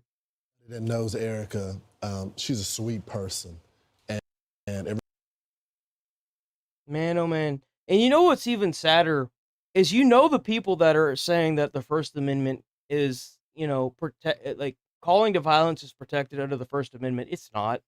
And you would know that if you read it. Just like if you had looked back in America's history and saw every time, like Pearl Harbor, every time America has gone through great, great death and destruction in a way that has to do with stuff very similar to this. It never, ever ends well for the other side. Ever. If you think that calling to violence has ever hurt the American spirit, then you don't know what it's like to be a true American. You don't know what you're talking about. Whenever I see these comments and they're like, oh, well, you know, who's the First Amendment supposed to protect? And it's like, you don't know. And I'm not going to sit here. This isn't a debate. See, he was the debater. I'm not. I don't debate with these clowns because you're never going to make them see reason. If they wanted to see reason, there's a lot of history that shows exactly what happens to these people that go out and advocate for violence and death.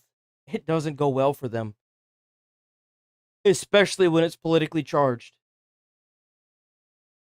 My advice to y'all is to quit posting these negative ass comments, get away from acts of violence and death, go to work, take your pills, and watch some Cocomelon, and get y'all's emotions under control. That's my advice to y'all, honestly. Because advocating for death and violence is going to get your job lost. It's going to put you in jail. The FBI is going to be investigating you. It's not worth the headache. Okay.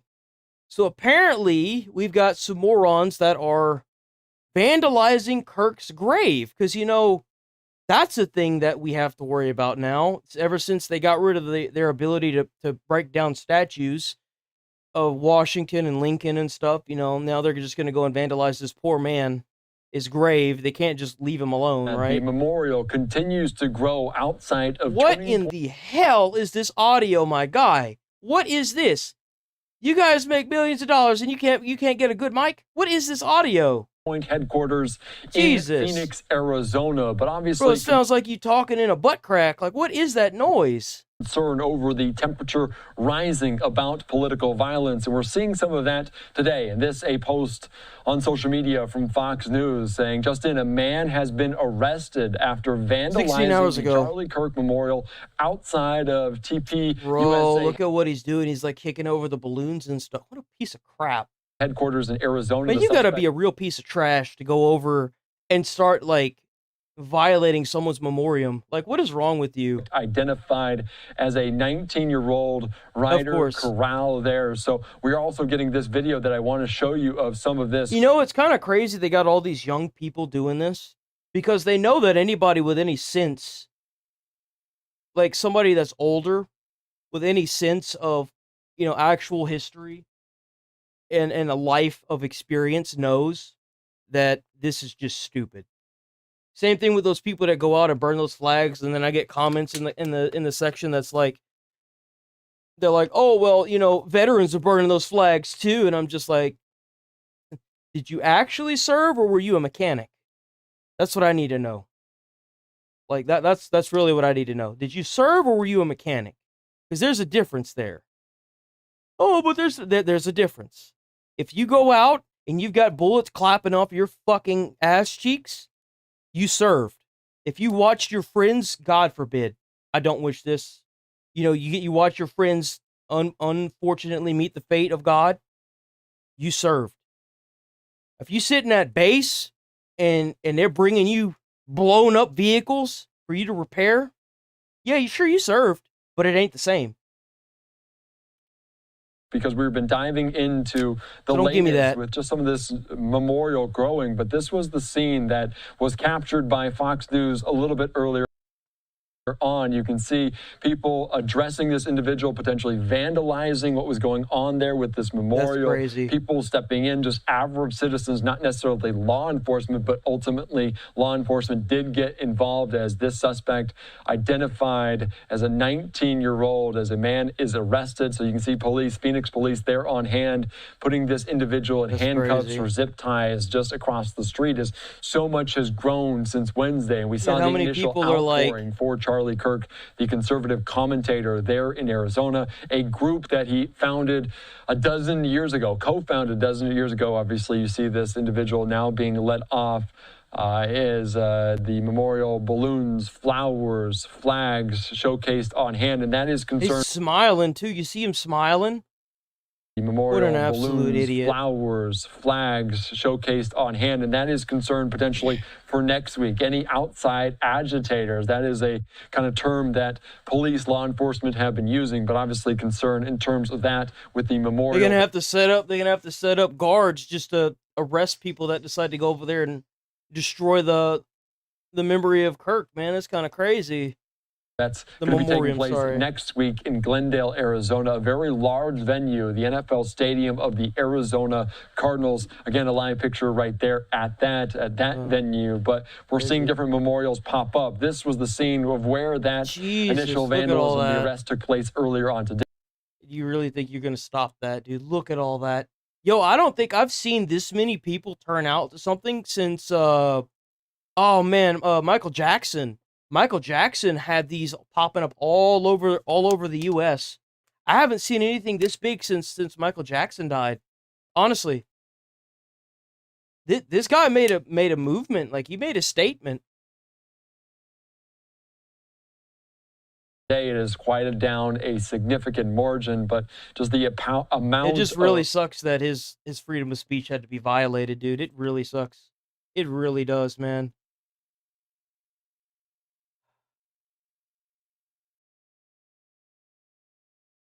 Just so disgusting. Let me see something. I wonder if there's any new topics about the subject before we move on. News. Assassination. Oh, wait a minute. This was an hour ago. Nurse suspended after reporting. Ooh, get wrecked. This was an hour ago. He has not confessed to authorities. He is. They don't need his confession. But all the people around him are cooperating. We can confirm that his roommate was indeed a boy. Before he makes his first court appearance tomorrow. All right, FBI Director Kash Patel joins us now. Last I one can't first. imagine, Mr. Director, how busy you've been, especially Charlie Kirk isn't just a impactful person, he's your friend. So I understand that. But having said that, people are looking to you to find out is how big this investigation is going to be. Can you tell us the latest? Absolutely. It's so good. And what we did once I got there, along with the deputy on the ground around 5 p.m. local on September 11th, was walk the entire. What's crazy about this being the FBI, having them involved, it changes the entire. You won't get normal police officers interrogating you. You're gonna have like these scary, like, FBI people that are gonna come in and they're gonna know like different emotional tactics they can use to get these people to talk. So if the guy's not cracking under that, there's something more going on crime here. scene, including the suspect. There's no like good cop, bad cop when it comes to the FBI interrogation. They're gonna use like a lot of stuff. Himself took. And what we learned was there was evidence, DNA evidence that could be collected. Yeah, and he was had a been big talker, collected, man. Including a screwdriver that was found on the rooftop. Also, we went over to the scene in the wood. You do know, Chad, that the big screen's up. You're on like the vertical version, the big one's up as well. Area where the firearm was discarded, and the firearm had a towel wrapped around it. It's important. I'll get back to suspect in custody. So, Mr. Director, that is laboratories in Maryland, and I believe they'll speak to that at a later date when their process is incomplete. But I just want to let you know the FBI handled the screwdriver and the towel found on That scene. is important clarification, Mr. Director. I want to get to the 20 members in that group chat. Have they been brought in for questioning? And the group chat that from our reporting that we're hearing is from after the assassination. Do you have the messages from before the assassination? Well, let me take a step back and tell you what we were doing while we were there and how we were led to the suspect so that this all fits into the puzzle. By 12:39 p.m. local time, FBI assets were on scene securing the scene. We then launched at 10 a.m. the next day the first images of the suspect. Myself and the deputy arrived at 5 p.m. local time on September 11th. And then what we did was decided to have a press conference at 8 p.m. local, where we issued for the first time FBI obtained video footage that we seized from the security camera surveillance system and new images, enhanced images. I decided to release immediately to the public because we were working with the public and the media to find this killer. Shortly after that 8 p.m. release, at 10 p.m. local time, the suspect was in custody. Why? Because the father informed us, pursuant to an interview of him, that he looked at the video that we released that evening and the enhanced photos and identified the suspect. That's how fast the FBI was working to put out information. That's what I had said, man. Like, there's no way this guy wasn't going to get caught. They did this so fast, especially with this in this day and age where cameras are everywhere. They're everywhere, man.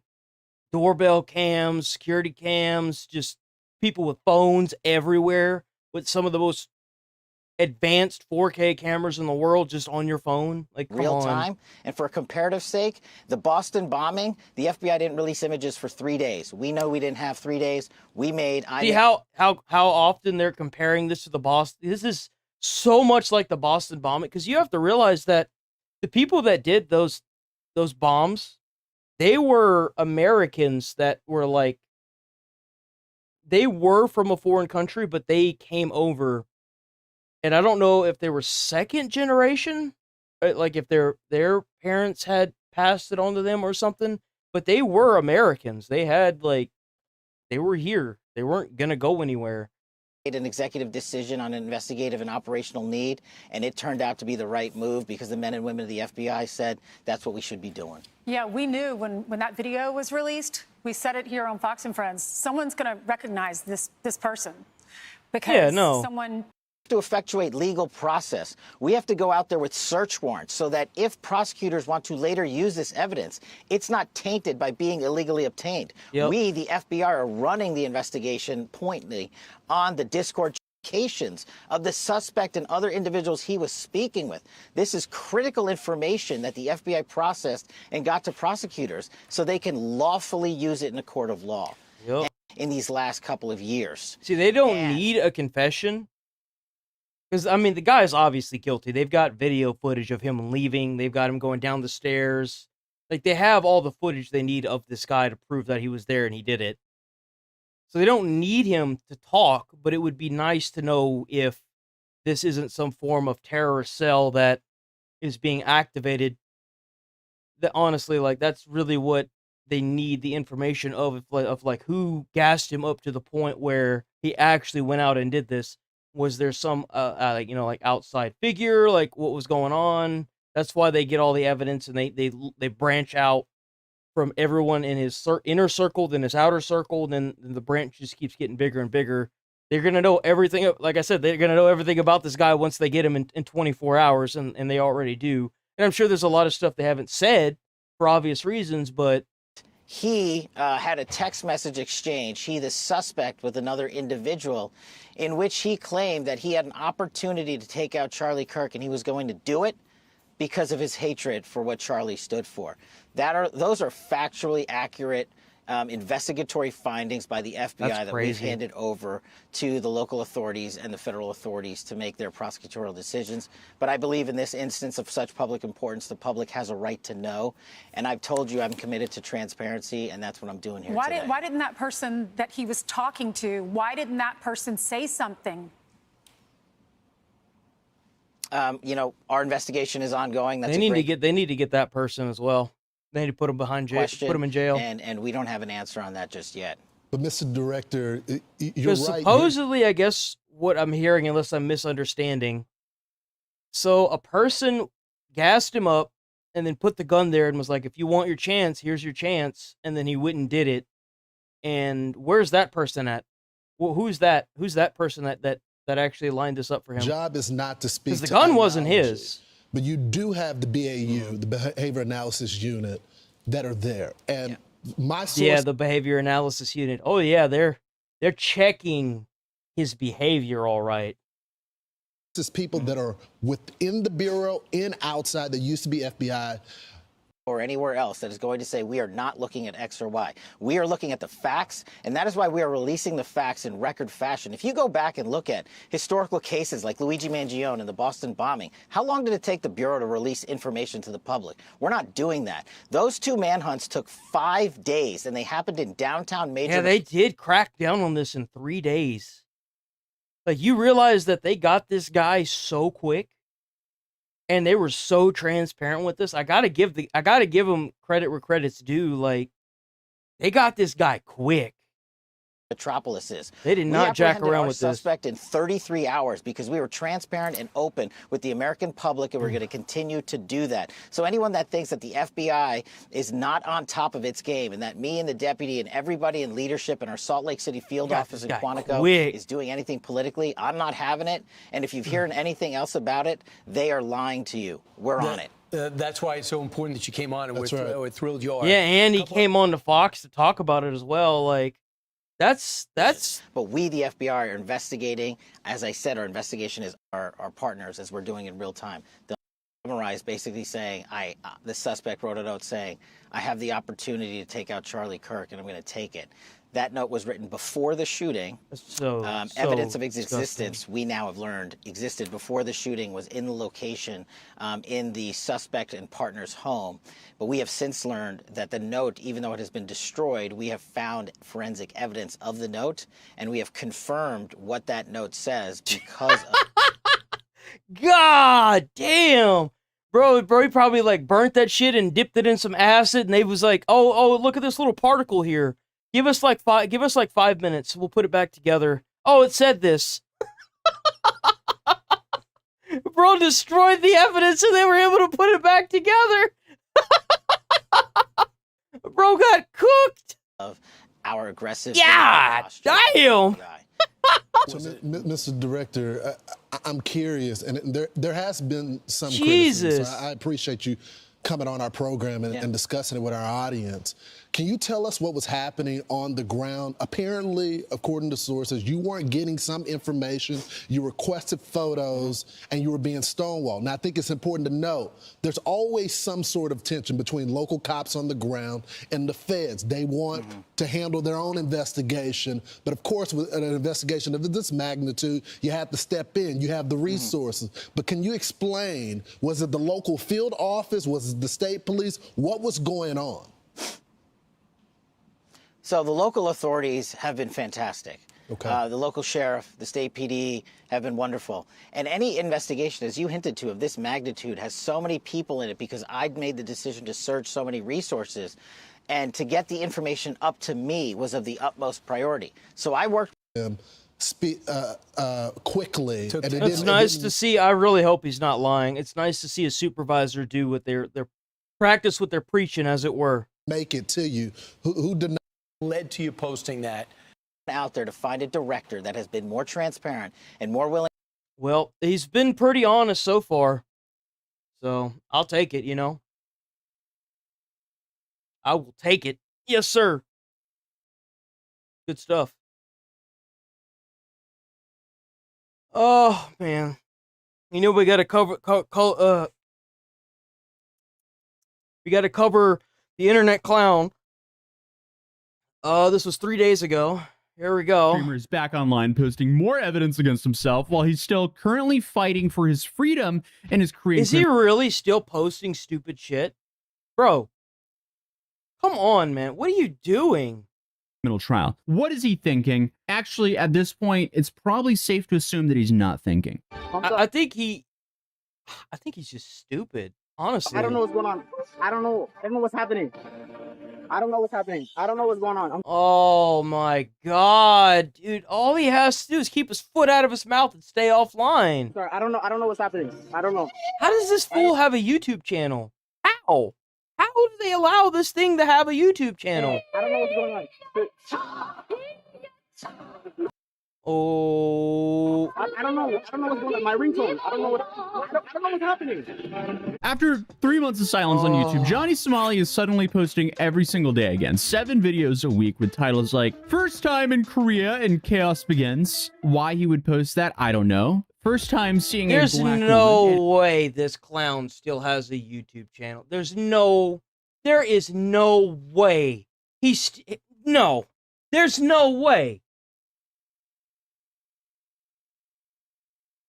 I don't even know. It's J-O-H? Oh, God. Oh, fuck me. Oh, come on. How? No. Bro. Oh, fuck's sake. Oh, that makes me sick to my stomach.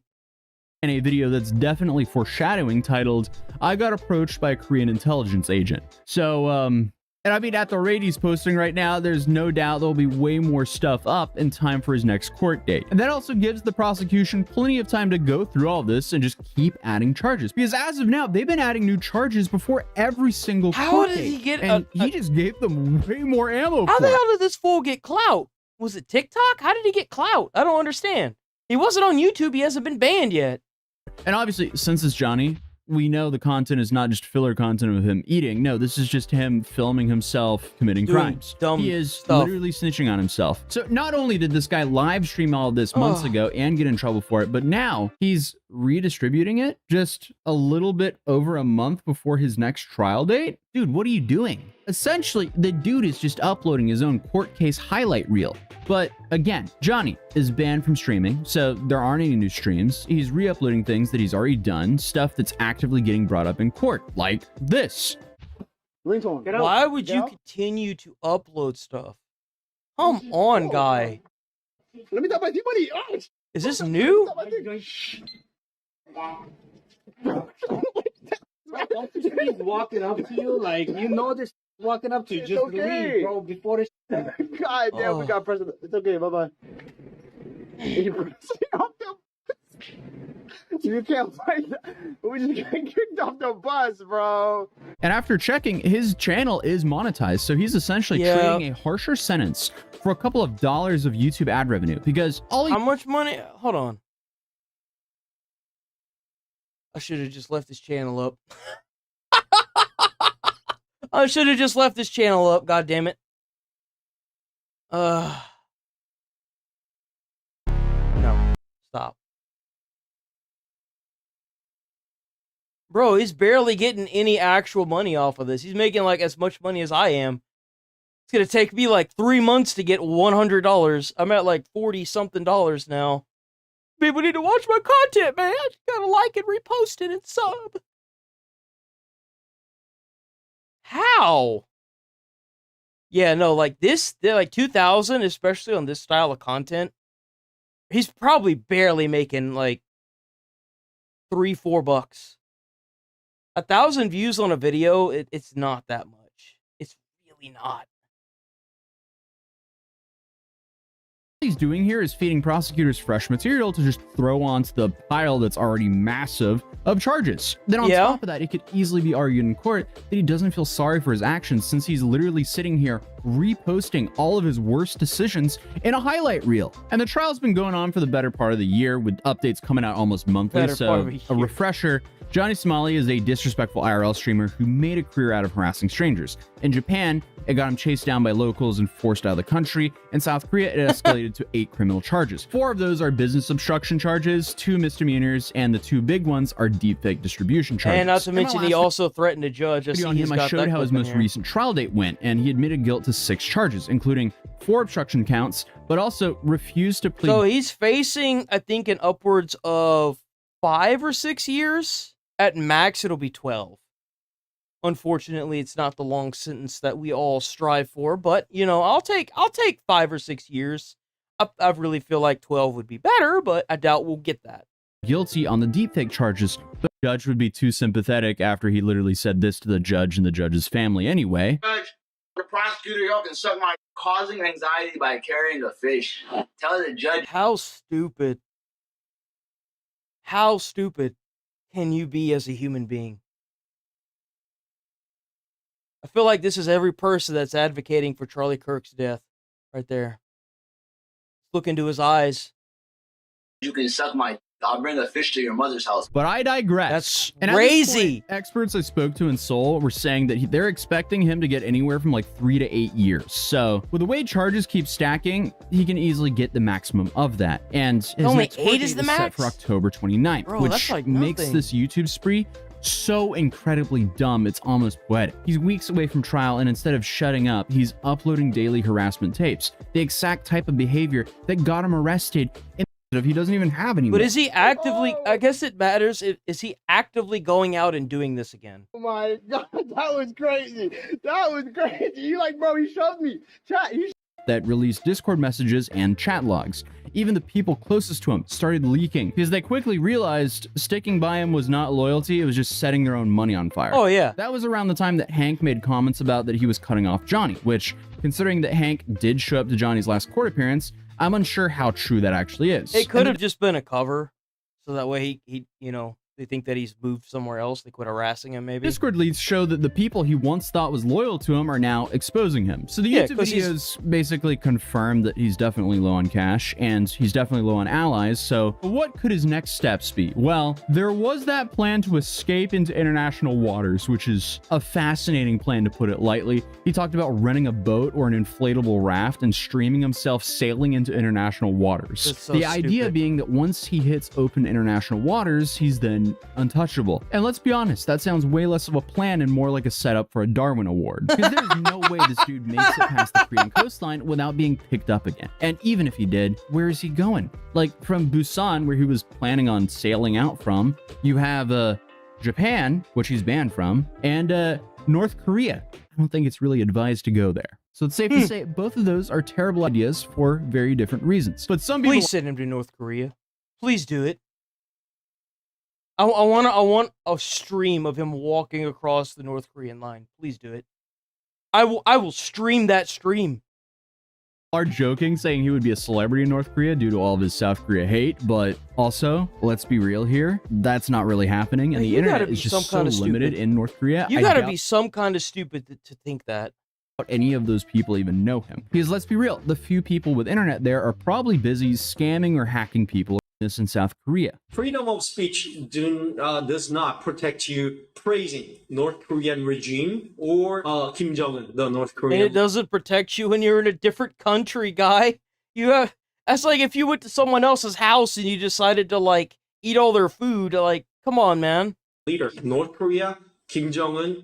Yeah, you will go to prison for that. Yeah, that's a very strict law in Korea, and we still have that law. Active law. This is all against South Korea's national security law, a decade-old law that makes praising North Korea or its leaders a criminal offense. So maybe Johnny's endgame is actually to get to North Korea, which obviously is crazy. But I mean, hey, at least I'm the judge. Dude, do you want to be free or not? I've broken this down in the past before, but it's only... It's so stupid. He's really... I mean, I guess he's trying to make money, but why would you repost old, like... Why wouldn't you use like video from Japan or something? Like, why would you use more Korean stuff? Like, it's so stupid, man. It's so stupid. I just thought that maybe we could do for an update on Somali, and well, the fact that he has a YouTube account. How did YouTube allow this guy to be monetized? They took Doc's like monetization away for like a couple months before they allowed him to reapply for it. How? Like, YouTube has to be so lax. So this is America, but I had no idea he'd have such an apparently he was big in Britain as well. Impact in the UK, all the way down to marches in Australia. Okay, I gotta Google this. I have to Google this because it's gonna bug me if I don't. Is the UK Britain? No, the United Kingdom is... What is the British flag? What is the British flag? That is the British flag! I'm not stupid! What the hell? Yo, that's the British flag. What is the UK's flag? It's the same goddamn flag.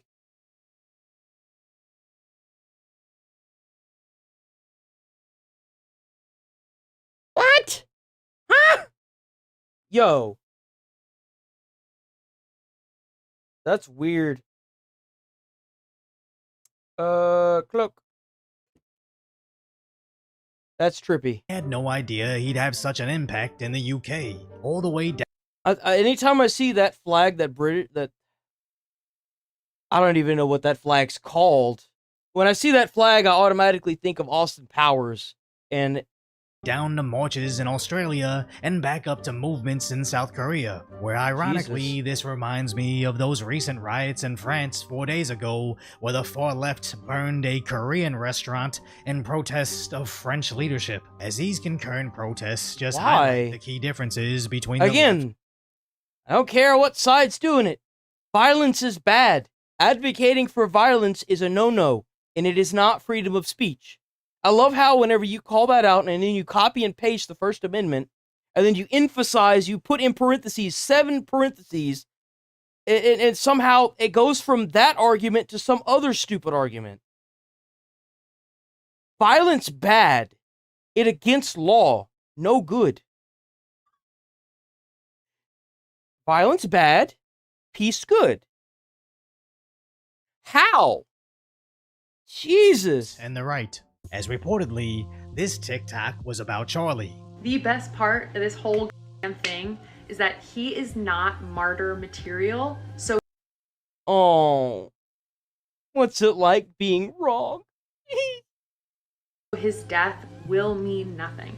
Oh, child, sweet summer child, how wrong you are. It will activate no one. It activated people in the US and apparently overseas too. Dumbass. Don't you just love it? Impact few. What is wrong with these people? Seriously. I love how giddy she looked. It's great. She's so completely happy. Oblivious to the vigils hitting college campuses, with huge crowds even in New York City, as NASCAR races paid their respects. But also MLB games, as the New York Yankees had a moment of silence alongside the NFL, also honoring his life. But then we started seeing Spain paying their respects. Spain? Watches all the way in Australia holding up signs for Charlie with South. Damn, they even know. How is it that a foreign country knows our freedom of speech laws better than Americans advocating for this man to die? Come on! Respects. What's wrong with you people? Look what he said on the sign! Free speech! What the hell? Signs for Charlie with South Korea. Bro, we're only a minute into this. We are Charlie Kirk.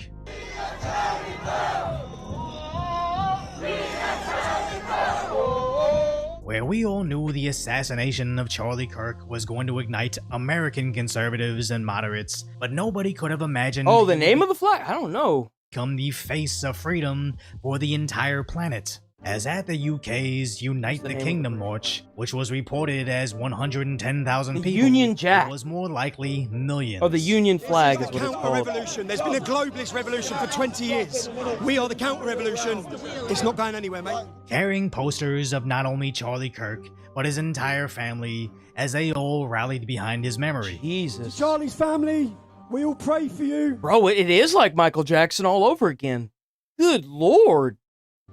And we hope we honor his life. Damn, look at all that. Holy crap. Jesus.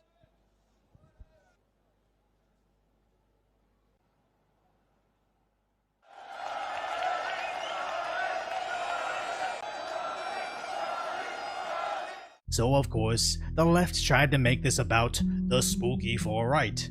What you're seeing here is probably the biggest far-right demonstration ever held in Britain. And I've been... When can you... Let me ask you something.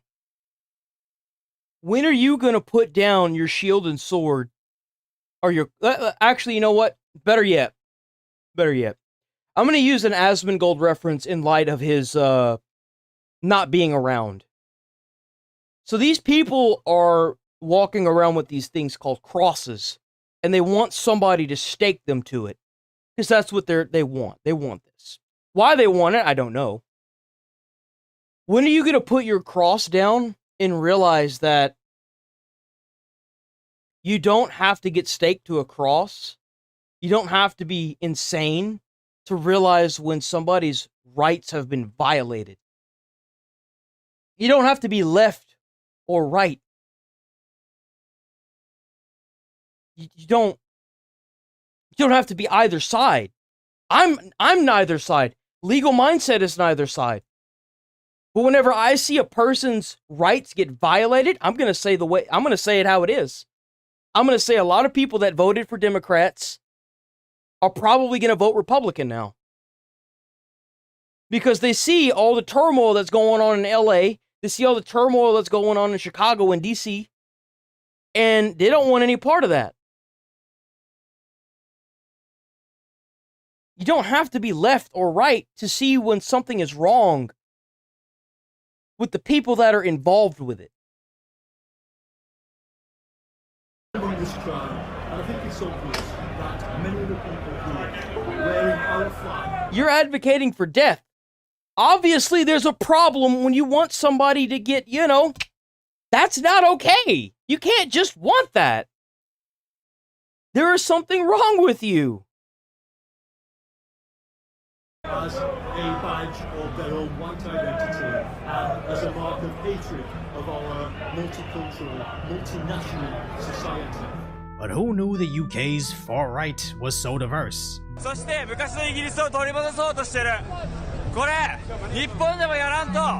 wait a minute, we got a chitty chatter. Hold on, we got a chitty chatter. That's the reason why the Pledge of Allegations says for the Republic for which we stand. And I'm not Democrat or Republican. Amen, brother. We are one of a kind, it feels like. Jesus. I don't believe it in far left or far right. I believe in what's right and wrong. And that's why I haven't voted ever, because I don't like what both sides, because there's always a downside to what either one of these two clowns is trying to promote, and I'm not a big fan of it. And I'm not a Democrat or a Republican. It is a stupid for people to be forced to. That's what I'm saying. I don't understand why you feel so compelled to be, oh, you're either a Democrat or a Republican, but if you're if you can't tell the difference between right and wrong, brother, you're jacked at a fundamentally bad level. You had some pretty, something's wrong here. It don't matter what side you are, bro. If you can't tell what's right and wrong, the basic fundamentals of life itself, you got something else going on, and ain't no amount of death and violence that you're advocating for going to solve that. This is for you. We love you. We stand with you. We will always have your back. Bro, that's what I'm saying. There's so many people. You just have to have, you kind of hit the nail on the head. Morals. Just have some goddamn morals. Jesus Christ, why is this so complicated for people? I can't tell you how many comments I've removed and reported over the past week. It's just so, bro. Your husband, Charlie. I have to come and support the event, uniting the whole country, Bro, he's got a gap between his teeth you could land a plane through. I'm so sorry. Together, bringing the 4 nations together. That's why I dress up and then come and support. Bro, he's showing his spirit. Why can't we have Americans down here doing that instead of waving a foreign country's flags? What's going on with that? You see how much spirit? This man is the flag. He's not representing it. He's not trying to wave it. Bro could be strung up on a flagpole and flap in the wind just like the flag if he had to. He has transformed into the flag. Have been integrated, so have to respect the culture. And notice how nobody was shouting down any of those very diverse conservatives, as they're all embracing Western culture and rejecting liberal tyranny. But nothing scares a political Because that's what elite. it is. It's tyranny, and it's oh my god, terrorism. That's what it is. More than when the common man bands together against And funny enough, there is word from a bird that flopped up on deck, you know, from the fish that came from the down under and flopped up on the deck, that there are bots from different countries that are cheering this on and trying to create more turmoil on this. That's why, like, before I remove some of these accounts, I always click on and view their channel. And so many of them have the same number of subs. And they have nothing on their pages. Nothing at all, which is fine. Sure, don't have anything on your page. But whenever I see the same number of subs and the names are so similar, and I'm like, ruling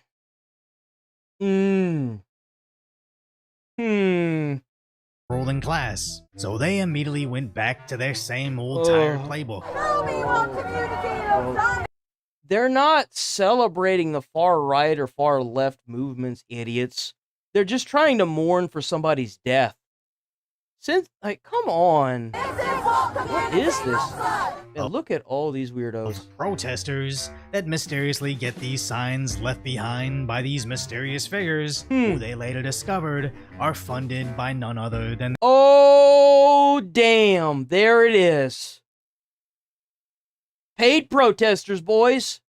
Their own tax dollars. Kinda interesting how the same exact thing was happening in the US until the Trump administration started tracing who was funding these riots, and they evaporated overnight. That's right. He did say that. Trump did say that. He said that once we figure out who's... Because, like, somebody's paying for it. Who's paying for it? And then they stopped immediately, dude. Oh, like, overnight. So of course, to offset millions of angry Englishmen, masked Antifa and Black Bloc had to make an appearance, chanting disgusting phrases. This is for all the people that want to be here on our side, but... Where their coppers initially admitted the problem areas weren't with the Unite the Kingdom marchers, but the Antifa idiots, to which the Met Police marched them right into each other, just so they could later state there was significant aggression directed at officers by the Unite the Kingdom protesters, but also turning off the replies, as the mainstream media rushed to echo those sentiments, stating far-right activists with clashes breaking out. It's so easy. I don't think people understand that if I were to make a post about, let's say, you know, whatever their side is trying to advocate for, you know what? Fuck it. I'll do it as a Republican. I'll say I'll quote. I'll be like, I'm a Republican in this instance. Okay, cool. So, how can I put this that's not kind of crazy? Let's see. If I was a Democrat and I'm cheering on Charlie Kirk's death in a video that I had made, right? Let's just metaphorically, and I post that video, and I use YouTube's promotion system to promote it, right? And it gets 100,000 views and like 1,000 comments. I can go through those comments and I can remove and completely block their ability to view my channel one by one and make that comment section look like it's just a bunch of people that agree. That's where I'm kind of trying to go with that. So you can make a video look however you want. I don't really agree with not being transparent about it. I'll be transparent about it. Like, yeah, no, if you come onto my comments and you leave stupid stuff, if it's stupid enough, I'm going to report you and then block you and then remove your comment. But at the same time, you know, I'll always take criticism. I'm fine with that. I've taken it before and left a reasonable comment after. I'm like, oh, thanks for the thanks for the stuff. But if you get on and you're like, you're a dumbass, and I'm just going to remove you. Or if you get on and you're sitting here trying to justify this nonsense, you're out, bud. Marching through the streets of London, one of now, if you have a good counter argument, I'll leave it. Sure, I've done that too. But So far, it doesn't really seem like they exist. Right-wing demonstrations to take place in the UK. It just doesn't seem like they exist. Organized by the far It's always right the same anti-immigration activist freaking Tommy Robinson. Close by, a much smaller counter-protest organized by anti-racism activists. I'm just really against racism. So close at one point that right-wing marchers began throwing things at them and pushing police. London's Metropolitan Police said a number of its officers were assaulted by the right-wing demonstrators, Dorica, and that 25 people were arrested. It really seems like every single time they start to lose control, they revert back to the same exact plays. As in this enormous march across the UK, I didn't see a single And it's all planned to do that. I guarantee you there is some person that has a lot of money that is planning these things to happen. Like, they will march the crowd right into the other crowd just to watch it blow up and cause a huge outcry, and then they have the media on the sidelines going back through and naming all of it. That's what they do. You know, they'll have it set up a type of way to do a type of thing, and then that's... into property damage, compared to neighboring France that had their own riots 4 days earlier. As an This is happening everywhere. If you think that for a second this is only an American problem, it's not. There's a lot of people, like, a lot of people in different countries all over the world right now dealing with the same types of problems with these illegal immigrants, with these immigrants, with their government censoring everything, with, like, so much stuff. It's not just an American problem. It's everywhere, and it's happening a lot. Voted with the French, angry at their political leadership. But then, women carrying French flags were being attacked by those not, with the block everything protest. And you know what's crazy? Is that every time I see somebody get attacked for waving something in opposition of, like, what was going on in LA, for example, they get attacked. But you notice that on the other side, the people that are getting attacked usually never attack back. They never are the ones that escalate it to the point of they're the first ones to hit. Beginning to build barricades in the street, making makeshift roadblocks to stop traffic. That is so stupid. They need to make that illegal.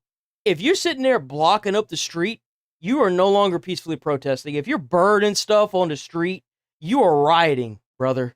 You are blocking public transport. You're no longer peacefully protesting. You're rioting. Go to jail. Go to jail. Do not pass go. Do not collect $200. Go to jail. How's it going, Melody? It's been a while since you stopped by. The normal stream is on the channel. I think you just have to go to the channel, but it's there. You don't have to watch it vertical if you don't want streets, to. As sadly... Yeah, boys, anyone who's watching this, there is an actual, like, full view stream on YouTube. You can just go to YouTube. Like, just go to the channel. And while you're at it, sub and like everything that you see there. Watch all the videos. It helps. Wasn't the only place they used fire on the freeways. As they every day, I go live Monday through Friday, 8 a.m. to noon. I'll cover whatever. I've got a Discord. Drop something you want me to react to in the Discord. Like, we do it all, bro. Like, yeah, just hit it up, man. Blow it up. Share everything, you know. Share it to your friends. Specifically burned a Korean restaurant, later attacking the responding French police with trash cans. Why? The mainstream media didn't seem to cover it like the United... You know, I'll say that as well. Before Asman, like, you know, took off because of his dad, he did cover this. He was one of the first people to cover it because he listened to his audience and he started covering this, and then it just kind of took off from there because none of the big media companies wanted to you know, take this on at all. The Kingdom Rally, where they seem to make it more about pressure on the government and how it started online in far-right circles, but now happens to have left-wing groups. So when the left burns down entire sections of the city, they're protesters in Paris. But if the entire community marches against the establishment, that's the far-right clashing with the police. But they only classify you as far-right, so they can later call you a fascist. As they simultaneously encourage psychos online, they need to eliminate these evil fascists. I just don't get how... So as the calls for political violence have only amplified, people are now losing their jobs in neurology. And that's what you get. That's what you get. if you think for 1 second you deserve to be a firefighter, an EMT, or a paramedic, a teacher, and you're going to sit here and cheer on an assassination on a public figure, nah. You don't deserve to have a good paying job. You don't need a career. Universities. Microsoft is combing through their ranks to do the same, and even American Airlines is firing pilots who think it's okay to celebrate murder. Really? As we're seeing a turning point, not only Why in would the India US, have a problem with the Americans US? making it their mission to dish out consequences, but now conservatives worldwide are rallying behind Charlie, as the left didn't even think he'd be seen as a martyr, but now Charlie's known globally as the face of finally fighting back. That's right. So if you appreciate my concise, Check out Decoy Voice. Awesome. Awesome video. Absolutely awesome. He always hits the nail on the head, dude. Was that it? What time is it? Damn, it's already 10:48. Are you kidding me? Jesus. Oh, you. So usually, if you're new here, because I was a firefighter. I fought fires. I've saved people's lives. I've done the whole shebang. I usually react to something that kind of like puts my expertise, which isn't insane, but it's decent, to some use. So I usually go over the a little bit of Midwest safety, a little bit of Army recruitment because it's paramilitary. We don't have a problem. It's Trump trying to. I don't think Trump is trying to assert dominance on. Where did you hear that from? I don't think Trump's trying to assert dominance on India. Where did you hear that information? Trump has been ending like a lot of wars. I think he's done like the second war. It was something to do with Israel, and man, I'm not gonna sit here and lie to you. I don't even know. It was over there where Pakistan and them are. I'm sorry, I don't know those countries like that. I stayed out of that. I don't really get heavily into political stuff, simply because like it's a nightmare, and it has to do with a lot of stuff that doesn't involve me. But like for the most part, Trump's been trying to keep his nose in the American business. He literally financially supporting Pakistan. Huh?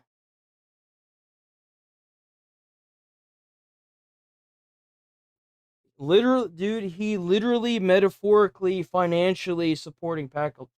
So he's metaphorically financially supporting Pakistan? That's not.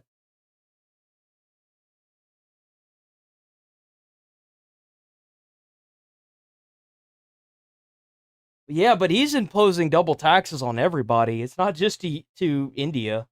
He's doing that to everybody.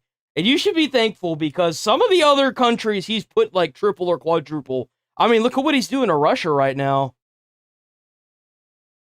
But like, you can't really blame him, because like we've been paying for generations now way more money than most of the countries. So like, I can't really blame him for like being like, yo, why are we the only ones paying for stuff? You know? On INND? Stated the. Well, yeah, we're not hiring people from anywhere because we're trying to build American lives up, man. Like, we have so many Americans that can't find jobs because none of the corporations here are wanting to hire people from America. They're too busy trying to like bring people over illegally. And to be quite frank, it's not Trump that's the problem. It's the fact that we've got so many illegal immigrants that have come over illegally, and all these corporations are hiring them at like pennies on the dollar. So that's the reason why they're not really taking anybody in right now, is because we're trying to get people out, and then they'll probably recenter and then start taking people back in again.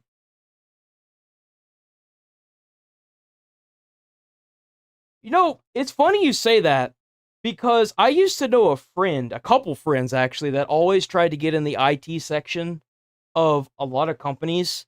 and it was always a nightmare to get in. Like, I knew a bunch of people that tried to and never actually got into the IT section of companies.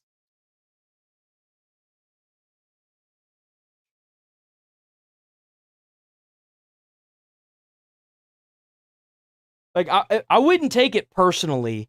It's more of a, much like a lot of other countries, the US has a huge problem right now, and we've got to sort through the, knocked over filing cabinet before we can start refiling stuff, Because, like, that's kind of where we're at, is we got to get all this stuff out of turmoil first, get it back on track, and then we can go back to doing what we were doing, of, like, bringing in other people.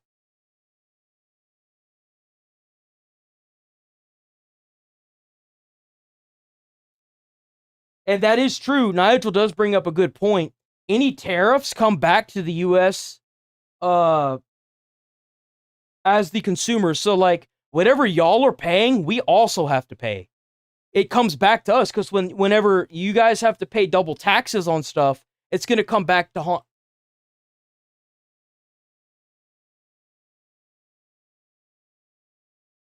What was that?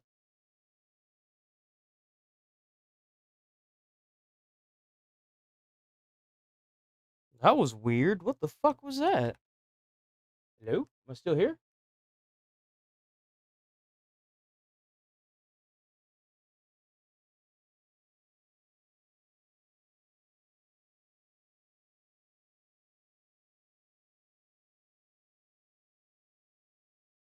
Are we still live?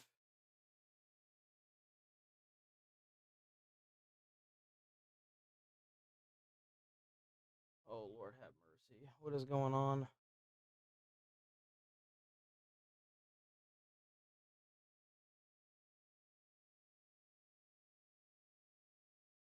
Are we still live? I think that we had the lights just flickered, I guess.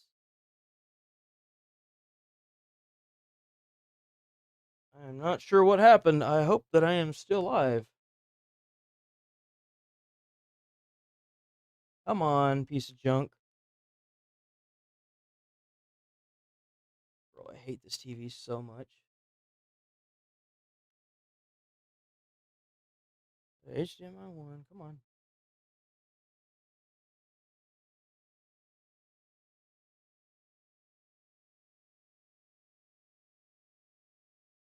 Oh, Jesus.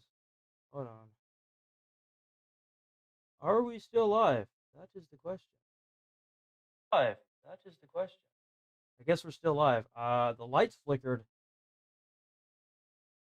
I don't know what that was about. That was really weird.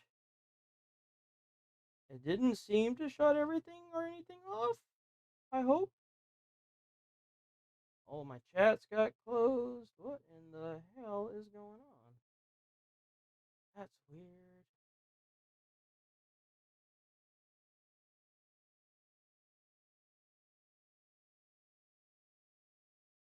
Still alive? Okay, that was weird. I don't know what happened. All of my monitors just turned off. That was very weird and very concerning. I have no idea what caused that. I thought it was the lights flickering, but I can see the bathroom light and it didn't. Well, that was certainly something. That was weird. We should be good. But yeah, like, so, like, whatever the other countries are paying, whenever they produce the product and we get the product, we have to pay more as well. So, because it costs more to produce the product. And trust me, we're already penny pinching over here. So, like, I wouldn't take it to heart. It's just we're trying to fix an already incredibly destabilized nation. It's incredibly destabilized over here. And it's like that for a lot of people around the world. So, but Lanny, hello, and I'm live. Thank you for letting me know that I'm live. The second channel today, I saw that. Really? So this happened to somebody else?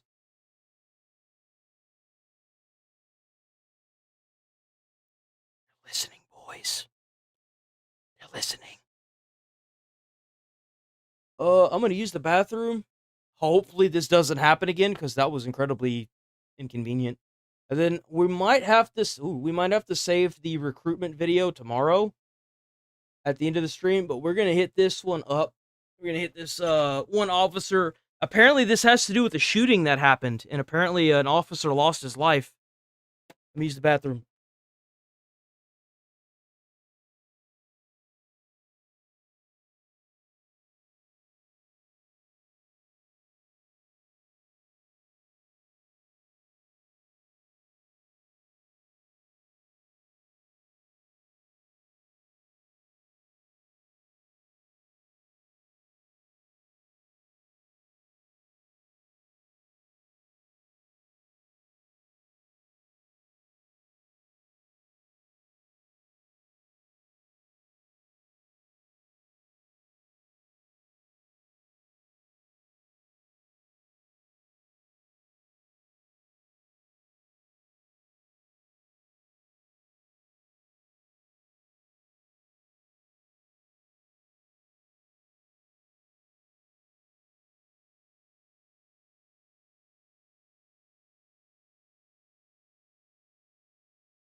Arnold Palmer, man.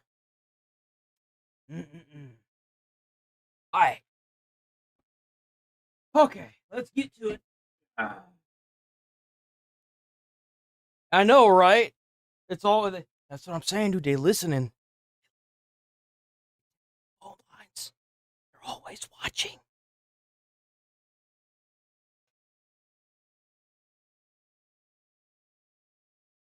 Alright, let's get it.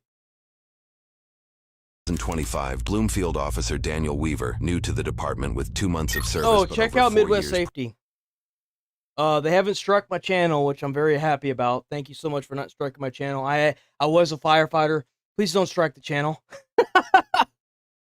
I actually give a little bit of knowledge based on what I'm seeing here. Please. But they normally upload for educational purposes.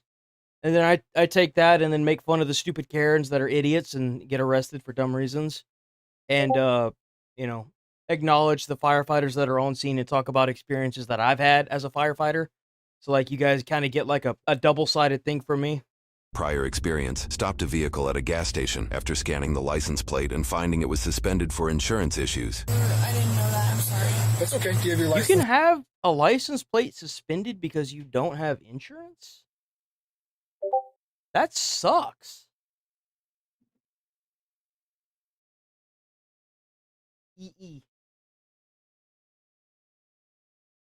Forza. I'll react to that tomorrow. I'll put it on tomorrow's thing. I see that you posted another video for Forza. I got you though. I got you tomorrow though for sure. Registration. I had my license before I left the house. I don't know where. Okay. Do you have any kind of ID on you? No. No. You have a driver's license though? Yes. We have insurance on the vehicle. We're working on getting okay. registration for it. We do have proof of insurance. That's just a receipt, huh? This shows the vehicle with the VIN number. If you look it up, it should be correct. Can I get your ID as well? You don't have your seatbelt on, boss. I just took it off. He just unbuckled it. Could I see your ID? I didn't see you unbuckle, so. Hang tight for just a second, guys. We'll be right back with you, okay? As Officer Weaver runs their information, Officer Timothy Ontiveros patrols nearby. Ontiveros has 6 months with Bloomfield Police and a year and a half of total experience. During Ontiveros' patrol, a civilian driver with dash and cab cameras voices his opinions of police, seemingly to himself. I was doing 35 miles an hour, and this officer was following me. Why do you think he was following me? Because he's a perv who thinks he's allowed to get in my pants. You think he might... What?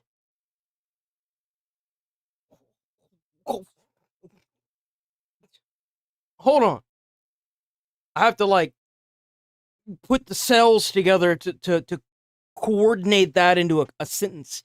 This man driving thinks that the cop is following him because he's a perv that is trying to get into his pants. What?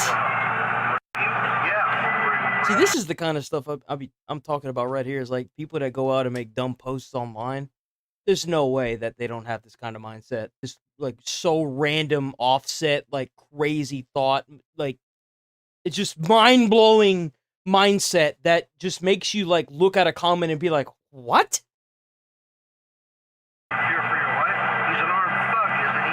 Well, I happen to believe that. Well, I happen to believe that. That's not an editing error. The civilian repeats the sentence as if recording a second take. Officer Ontiveros, unaware of the civilian's comments, sees their passenger headlight out, prompting a traffic stop. Oh no. Now. 3113, 1054. And we will do it again. Meanwhile, Officer Weaver makes a discovery about his own pulled-over driver. 27 shows a provisional only surrender expires. Bro, the way this is edited out is phenomenal, by the way. Negative, thanks. With only a surrendered license in the system, Officer Weaver can only assume the driver is unlicensed, as Weaver presumably writes these... either way, from what I understand, I don't think she'd be allowed to drive with that truck, right? There's no way. It doesn't have insurance and the license plate is donezo. Officer Ontiveros approaches his own stopped civilian.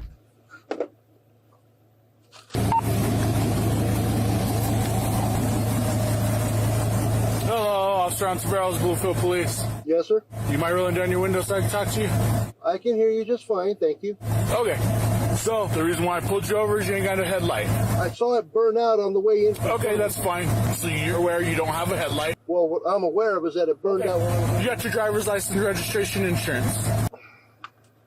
You want to go to court, or do you want to pay a fine?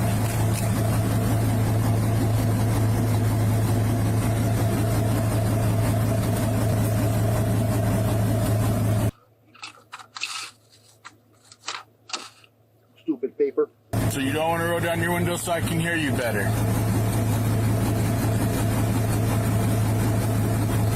Go ahead and pass it out. No, I'm not going to be doing that. Thank you. Okay, so this is how it's going to work. That is a criminal offense. You have to provide your ID. If not, you're now concealing ID. We're going to take you to jail. Your choice. What do you expect him to do with you putting it up against the windshield? Do you think he's just going to write all that information down and take it to his car? No, man, give him the ID. What are you doing? What the heck are you doing? New Mexico state law. Okay. The license must be provided and exhibited. It does not say I have to hand you. Okay, that's fine. There it is. That's fine. You could have just cracked the window by like an inch, dude. The thing is it's a little bit thicker than like 2 or 3 pieces of paper. Like, come on. Seriously? 129, are you able to break? 10-4, he's going to be at Broadway and George. Just hang tight. Hey, you guys are good to go. You don't have a license, okay? So swap with him if he's good to drive, okay? Your license is surrendered, so. Luckily for these civilians, they are released without Oh, dude, they just got off easy. Oh my god, they could have towed that car. They just got so lucky. due to Officer Ontiveros calling for backup. So you don't want to hand me your ID. I'm going to ask you one more time. The law says it must be provided and exhibited. It does not say I have to hand you anything. I pulled a vehicle over for no headlight. This mentality, man. Maybe you should trust the person that actually went to school to learn law instead of just reading it online, you know? Just because you read something online doesn't mean you understand it. Like, if you read a contract that's provided by a lawyer and you don't have a lawyer present to read that legal jargon to you, you're not going to understand what the hell that contract is saying. And he's not wanting to give me his ID. You don't have to. It says provided and exhibited, and nowhere in all 4 pages of it. Correct. So you're 10-4 for now, or do we need 10-18? 10-4 for now. I'll just sit with them until I can get an ID. I can write them a citation. It's right there. That's the law. 29, let me know if you'll meet me over there. Will do. Just like I said, headlight is a criminal offense. This is the reason why I pulled you over. If you read your state statute, it says you have to provide identification when a crime is being committed or has been committed. A burned out headlight is an ordinance violation. That's fine. Not a crime. A headlight is a state. It's city, state, it's everywhere. State law still says provided and exhibited. You see, you can't argue with somebody like this. You can't. That's the reason why, like, whenever I get these comments online, I'm like, nope, we're just gonna ban you. You can't argue with them because you're always gonna be in the wrong, I guess, in their head. There's not gonna be anything that you're gonna say or do that's gonna make them come to reason or have a logical sense of anything. Just walk back to your car and wait for the other deputy. Honestly, straight up, just wait for him to arrive. I'm not concealing anything. It's right there in front of you. I asked for your information. And I am providing it and exhibiting it exactly as the law says. That is perfectly fine. Good. So you know what happens, right? If you don't provide your information, you have to go right there in front of you. Go to a judge immediately, correct?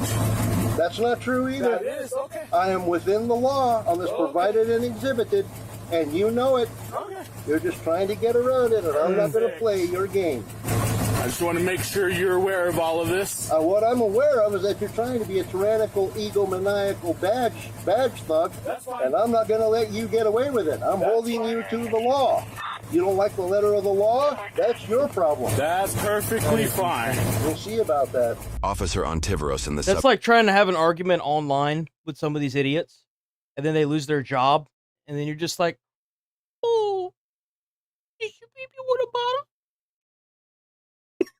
subject waits silently as Officer I'm going Weaver to hell, arrives but you know before what? speaking to I'm the gonna have a civilian. big old Weaver smile. places stop sticks under their truck in case he attempts to flee. Passenger headlight. So maybe we'll react tomorrow to people losing their jobs and then getting onto social media and crying about it. I've seen a couple videos pop up, but I've been kind of hesitant on clicking on them because I don't really know them like that, and I don't want them to strike the channel. So, like, we'll see. Maybe we will. Roll your window down. It's down enough, thank you. Roll your window all the way down. It is down enough, thank you. Bro. You can bluster and fume till your eyes burst out of your head. He's already got the strips. What he threw under the car was the spike strips of the truck. And you do know it. Okay, I'm Officer Weaver, okay? What's your name? I'm providing it right there. You need to provide it in my hand. The law says provided and exhibited, and in all 5 pages of it, nowhere does it say I have to hand it to you or surrender it to you. And you are violating the law. I'm going to break your window out. God, dude, this is so stupid. All this over a little traffic ticket. You're gonna really make the cops break your window in over a traffic ticket, brother. You took 2 cops out of service because you want to sit here and be stubborn because you read something online that you barely understand. And you gonna make them break your window out for what? What does this accomplish? You're gonna go to jail. I have done my job according to the law. What is this solve? Go swap spots with him and do that tow, and I'll sit here. No, we're not. That's a window punch. This is your last warning to roll the window down. Officer, I am within the law. You're not. Hold on. You're not, because a crime is being committed, so you have to provide identification. And I am providing He's it, being very reasonable, too. He said it so many times. I am exhibiting it according to state law. So when an officer is provided, it's covered. Officers point out that his license is physically covered with a sticker. Post-incident police reports indicate the sticker covered his name and address. The name is covered. Oh, damn. So he had his name and address covered. That's kind of crazy. That's insane. That name run routine that I'm all too familiar with you guys. Sir, you take the name, you run just the name. Roll down the window right now. You run just the name. Looking for another. We're breaking this window. Officer Weaver smashed the subject's window 6 minutes and 25 seconds after the first words of the stop were exchanged, and less than 2 minutes after he approached the vehicle himself. Back up, dude. His window punch isn't working. So we actually, whenever you go through the fire academy, we go through a class They must have like the ones where you have to punch it. It's got like a little divot on the end. Some knives that you get from gas stations have it. But what the best ones that you can get are ones that come in like a little. It's got like a ceramic tip, and when you push it up against the window, it like pops. Because it's got like a little launcher. When you push it just up against the window, it pops it. Those are the best kind of window punches you can get. 29, give me a second, I'll be right down there. Sergeant.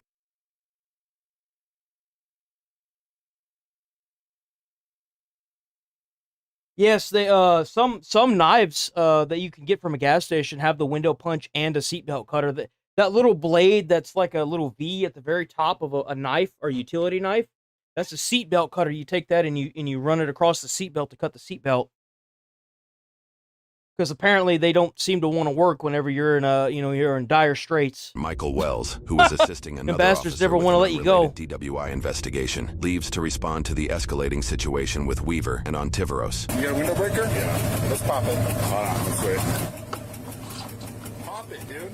Let's pop it. The police rap and the clear sound of a firearm being pulled. Oh, is, wait a quote, minute. an unbuckled. The police report notes the sound captured on the subject's in-car camera is, quote, an unbuckling of a holster strap and the clear sound of a firearm being pulled. I don't think so. So, are you going to provide your information? What are we doing? He's really like trying to get this guy to just give them the ID. Like, that's all they need to get this over with. He's really trying. Provided my information. Hand me your driver's I am license. not. And it has a sticker over the license stuff, information. Like, come on. I hand you a driver's license so you can do that name run routine in an attempt to set me up with somebody else's warrant. That is exactly what you do. They take the name. They run just the name. Nope. Then they look for any name like it that has a warrant that's even similar to the name. David Reeder versus the state of Pennsylvania.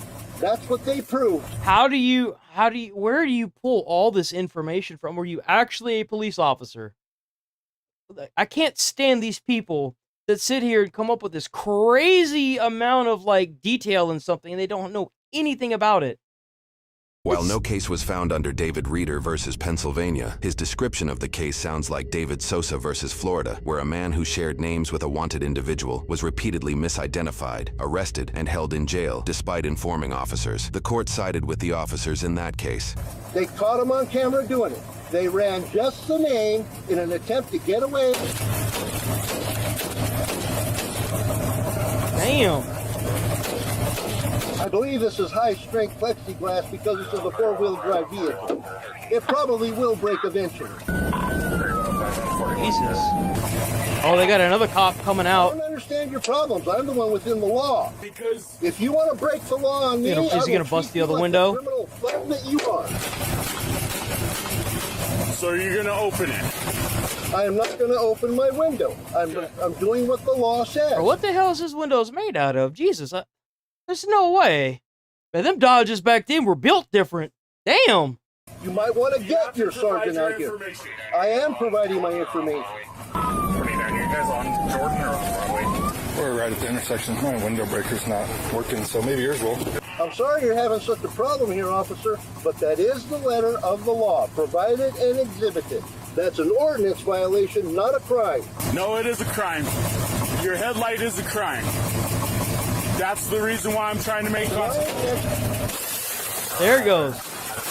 Oh, he just opened fire. Oh, Jesus. Oh, hello. Woo, he stuck that gun right out the window and started firing. God. The shooting begins just before Sergeant Wells arrives. Unaware, he sends this message over the radio while the shooting unfolds. Oh my God, you hear the bullets just ringing. Just 9 minutes and 13 seconds passed from Officer Ontiveros initiating the traffic stop to the first shots fired by the subject. We have opted to include some images of the first aid provided due to the educational value of treating a gunshot wound. However, we do not show close-up images of gunshot victims. 3129. You know how you treat a gunshot wound? If it's in the leg, you tourniquet that motherfucker, and you pack some dirt in that bitch till you get to the hospital. That's some official, unofficial information for you. You grab whatever you can, whether it be a shirt, a bunch of freaking something that's like, you preferably want something that's not absorbent. You want something to pack it, and then you wrap that bitch up to keep the bleeding. The sooner you stop that bleeding, the better off you're gonna be as a person. I promise you. You stop that bleeding. Don't care what you got to do. It don't matter if the person falls asleep. If they get knocked out, you stop that damn bleeding. You worry about everything else later. You stop that bleeding. Shots fired. Shots fired. You grab yourself. If you don't got a tourniquet, you grab your belt and you torque that bitch down on whatever limb is shot. If it's on like the torso area, you start stuffing. You start stuffing whatever you can in there. Stop the bleeding. You cover it up. Hold pressure on it. Do whatever you can to make it stop moving and clot. That's how you stop that bullet. Oh my god, dude. What the 3105, send us 55 1018. Sarge, you work on Ontiveros. I'm watching this guy. Sergeant Wells started his first responder career as an EMT and has actively maintained his medical license for roughly 18 years, making him the ideal officer to aid Ontiveros. Hot damn. Don't fucking move! Always got the AR out, man. They're not fucking around anymore. They gonna take this bitch down. Sarge, I got you. I'm covering you. I can see him. Oh, he's got a shotgun. Holy crap.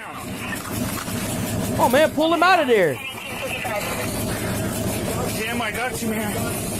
I got you. At this point, multiple officers abandon their citations and other duties to rush to the scene. Oh, I bet. I am going to have to let you go. We have a shooting coming out right now, so don't worry about your son. He's not in any trouble. You have a wonderful evening, okay? Damn, yeah, they're all leaving. 41. Get an officer down at Bloomfield. Damn, yo, that's just like whenever you get a down firefighter. Bro, like, that is a scary situation when you get a down fireman in a fire. Bro, that is... Because, like, whenever you get a down fireman, and especially in a burning building, you're going to have whatever rubble's on top of them, and you're going to have that extra 70 pounds of gear on them. You're not going to drag that person out by yourself. You're going to need, like, 5 people to pull him out. A lot of people, that's one of the reasons why I don't really believe in the firefighter carry anymore, because you're not going to pick that person up and throw them over your shoulder. It's not going to happen, Captain. You're going to fuck your own, you're going to mess your own SCBA pack up doing that, and you're just going to make the situation way worse because you're putting him up there and all that hot, heated gas. You're going to make it so much worse for everyone involved. It's going to suck having to throw him up over your shoulder. You're better off carrying him. You know, doing like the underarm carry or dragging method. You're better off doing that. But like, whenever you hear that pack go off, it's very slow, but it's very, you know the sound when you hear it. And you get that down fireman, that radio from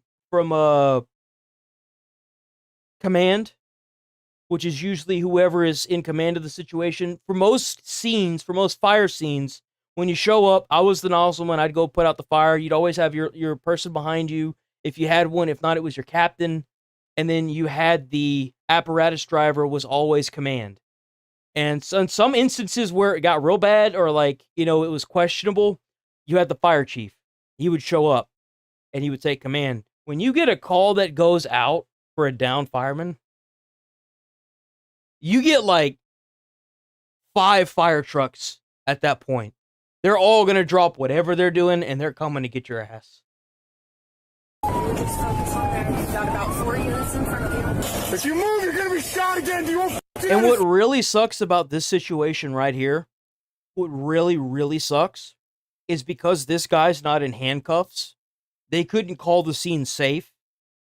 So even if they did get EMT or paramedics out there, they would stage to go in, but they would have to get this guy in handcuffs to consider the scene safe. It's one of their protocols. Stand me!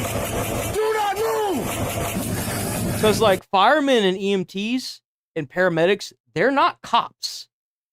They're there to save lives. And that came out wrong. It came out the way I guess it should, but at the same time, it sounds wrong. But they're there to save whoever is in need. If that means that it's the guy that is in the truck that got shot, then that's whose life that they would be there to save. I got you, man. I've got an officer shot in the neck. And you'll Oh, damn. 3905. Damn, I got you, bro. That's a bad one.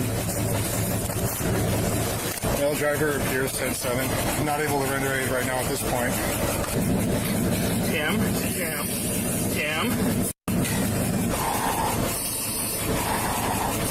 What really sucks about that is that he doesn't have any of the medical equipment he needs to properly do that. He doesn't have anything, no gauze, nothing. He has nothing to properly set that. Tim? I don't understand why we don't have more rules and regulations making officers EMTs. They don't have to be paramedics. Like, you could be a firefighter without being a paramedic. So now, a lot of requirements want you to be paramedics, and some jobs will make you be a paramedic if you get hired by them. But I feel like you should at least be an EMT to become a cop at this point, especially with how often shootings happen. I feel like you need to be an EMT to become a cop, personally. Instead of taking funding away, we should be adding more funding, personally. That's what I think. Tim, stay with me, bro. Prioritizing the shooting, this officer releases a DWI. Because not every cop is a piece of crap. Suspect. Get out. He actually lets this guy go? I'm gonna hold on to your car key. Is everything okay? No. Here's your keys, here's your phone, okay? Gotcha, thank you, sir. I put all your paperwork inside the car. This guy was arrested for DUI.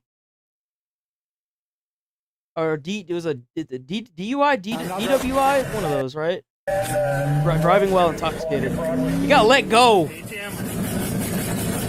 Tim. I secured my driver's vehicle. I'm 41 to the officer now. Tim, stay with me, bro. Hey, Sarge, we need to get him back as soon as they can, okay? Medics and fire are coming to you, Sarge. Oh, there's fire. When you get here, I need you to secure my shotgun. It's on the ground next to me.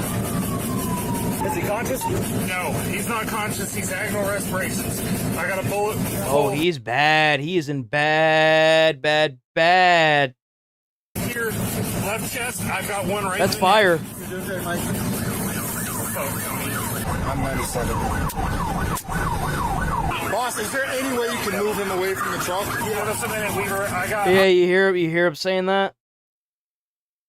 Boss, they gotta move him. Away from the truck? Yeah, just a minute, Weaver. I'm holding pressure on his neck, bro. Okay, I got you. That's me, don't worry. I can read it. Ready? Please, grab his belt. We need to drag out Diesel. Go. Yo, by the way, their response to this was phenomenal. Like, they called that guy down, and they say that you have like 3 minutes. Their response must have been at least a minute and a half, I would say. At least a minute and a half. I'll grab your arm. Grab an arm. Got it. Okay. Right in the neck. Right in the middle of the neck. One on the side of the chest. Oh, Jesus. Let's start. Do you have a pulse? Right there. Are you good? So what they probably would have done whenever they arrived, if he wasn't already gone, I'm sure he probably had some breathing.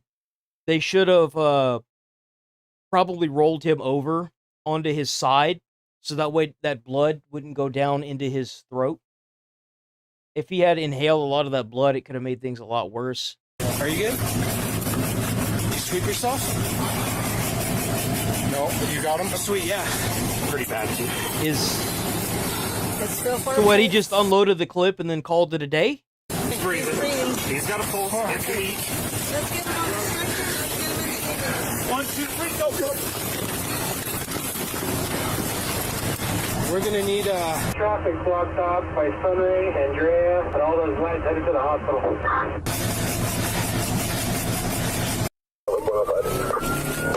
Yeah, here comes more. Walk around. Okay.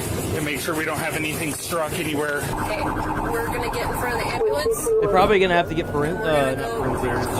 we're gonna help clear intersections. investigators out there to figure out. I mean, it's obvious what happened, but Yeah, you're clear on to make sure that nobody else got hurt in the crossfire. You breathing? Yeah, you breathing, bro. Here, bro. In my truck.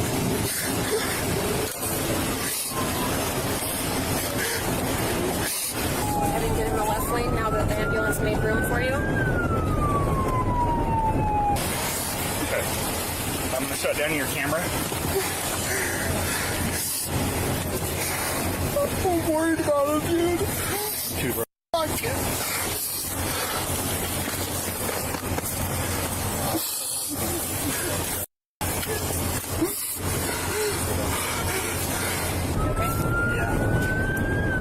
That casing was on his belt. Okay, was it? Yep, it was right above his belt.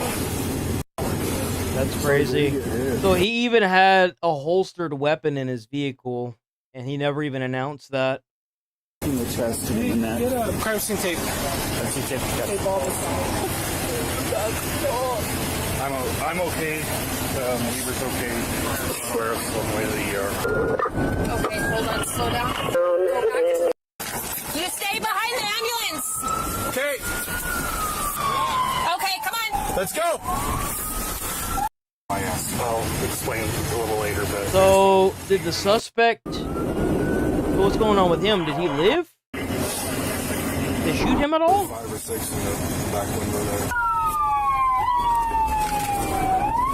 I hate to say this, but I don't think he lives. Whenever you get a shot to the cervical cord back here, where all the nerve endings are to your body, because it went through his neck, there's a good chance that he probably died instantaneously. His body was still just reacting to the stimuli. Because when you sever these nerve endings back here, your body can't even breathe. Because all your nerve endings are right up here at the nape of the neck. And if you, sever that, it's pretty much game over right there. As sad as it sounds.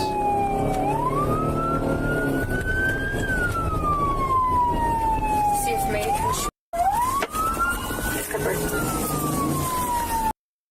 His last name is Ontiveros.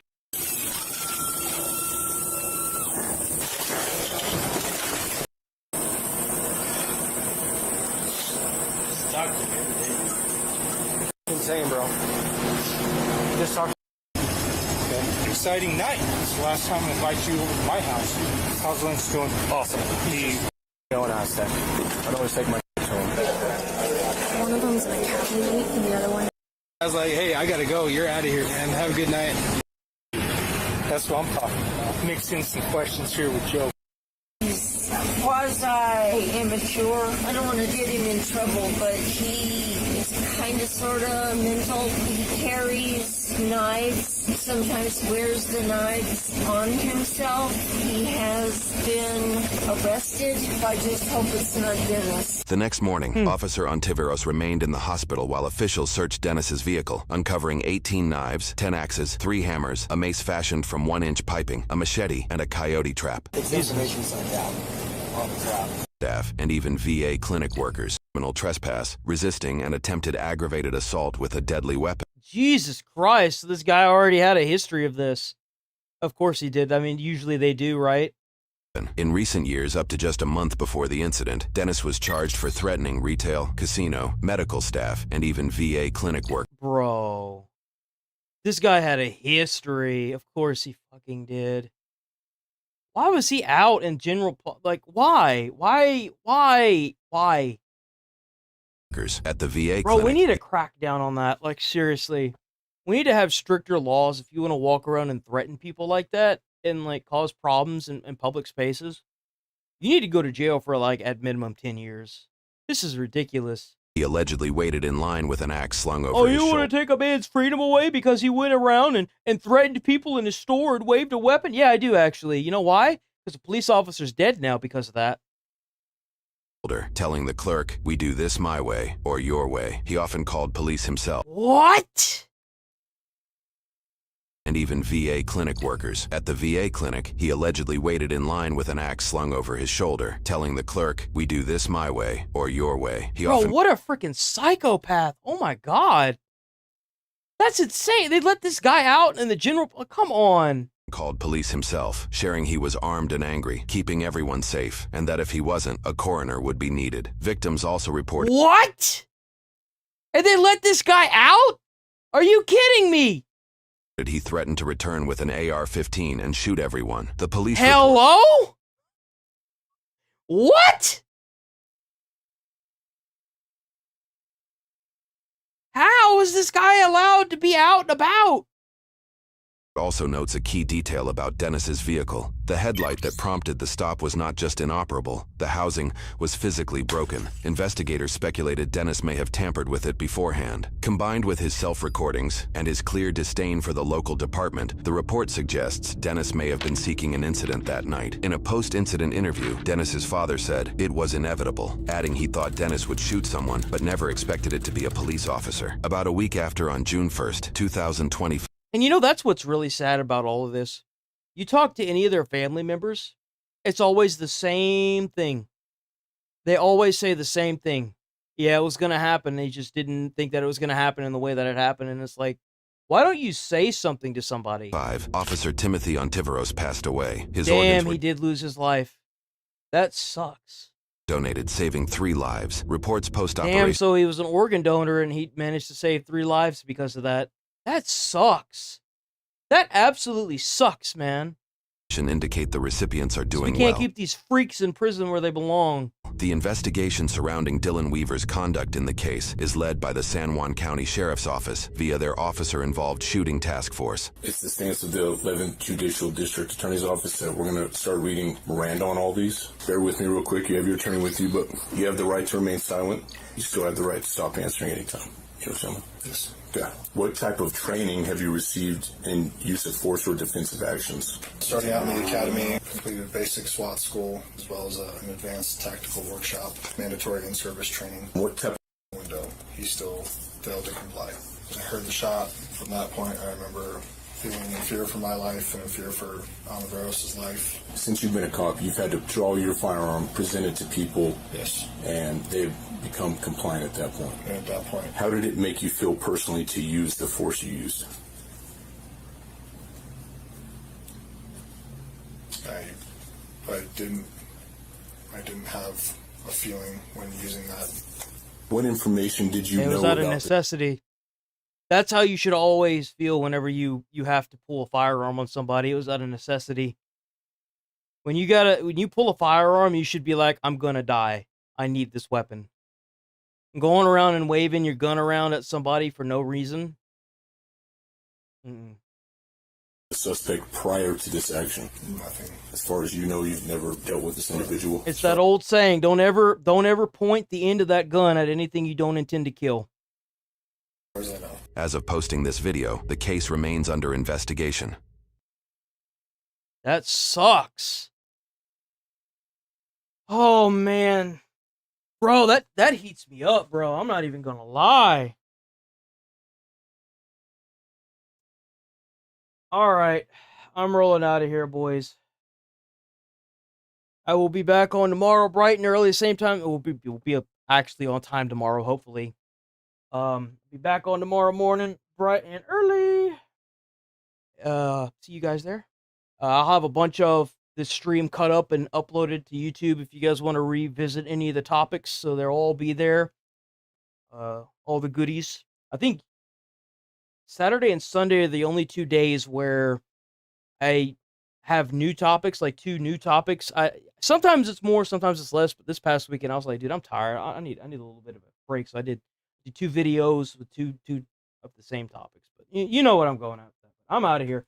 I gotta spend the rest of my day until like 5 or 6 editing out all these videos. But I'm out of here. I'll be back on tomorrow bright and early, boys. I'll see you then. Stay safe out there. Stay friendly. Smile to a stranger. Who knows? It might change their entire day. And I'll see you guys tomorrow. Bright and early. Where's the song? Where is the song? Oh, here it is. Whoop. Whoosh. Out here. Peace. Oh,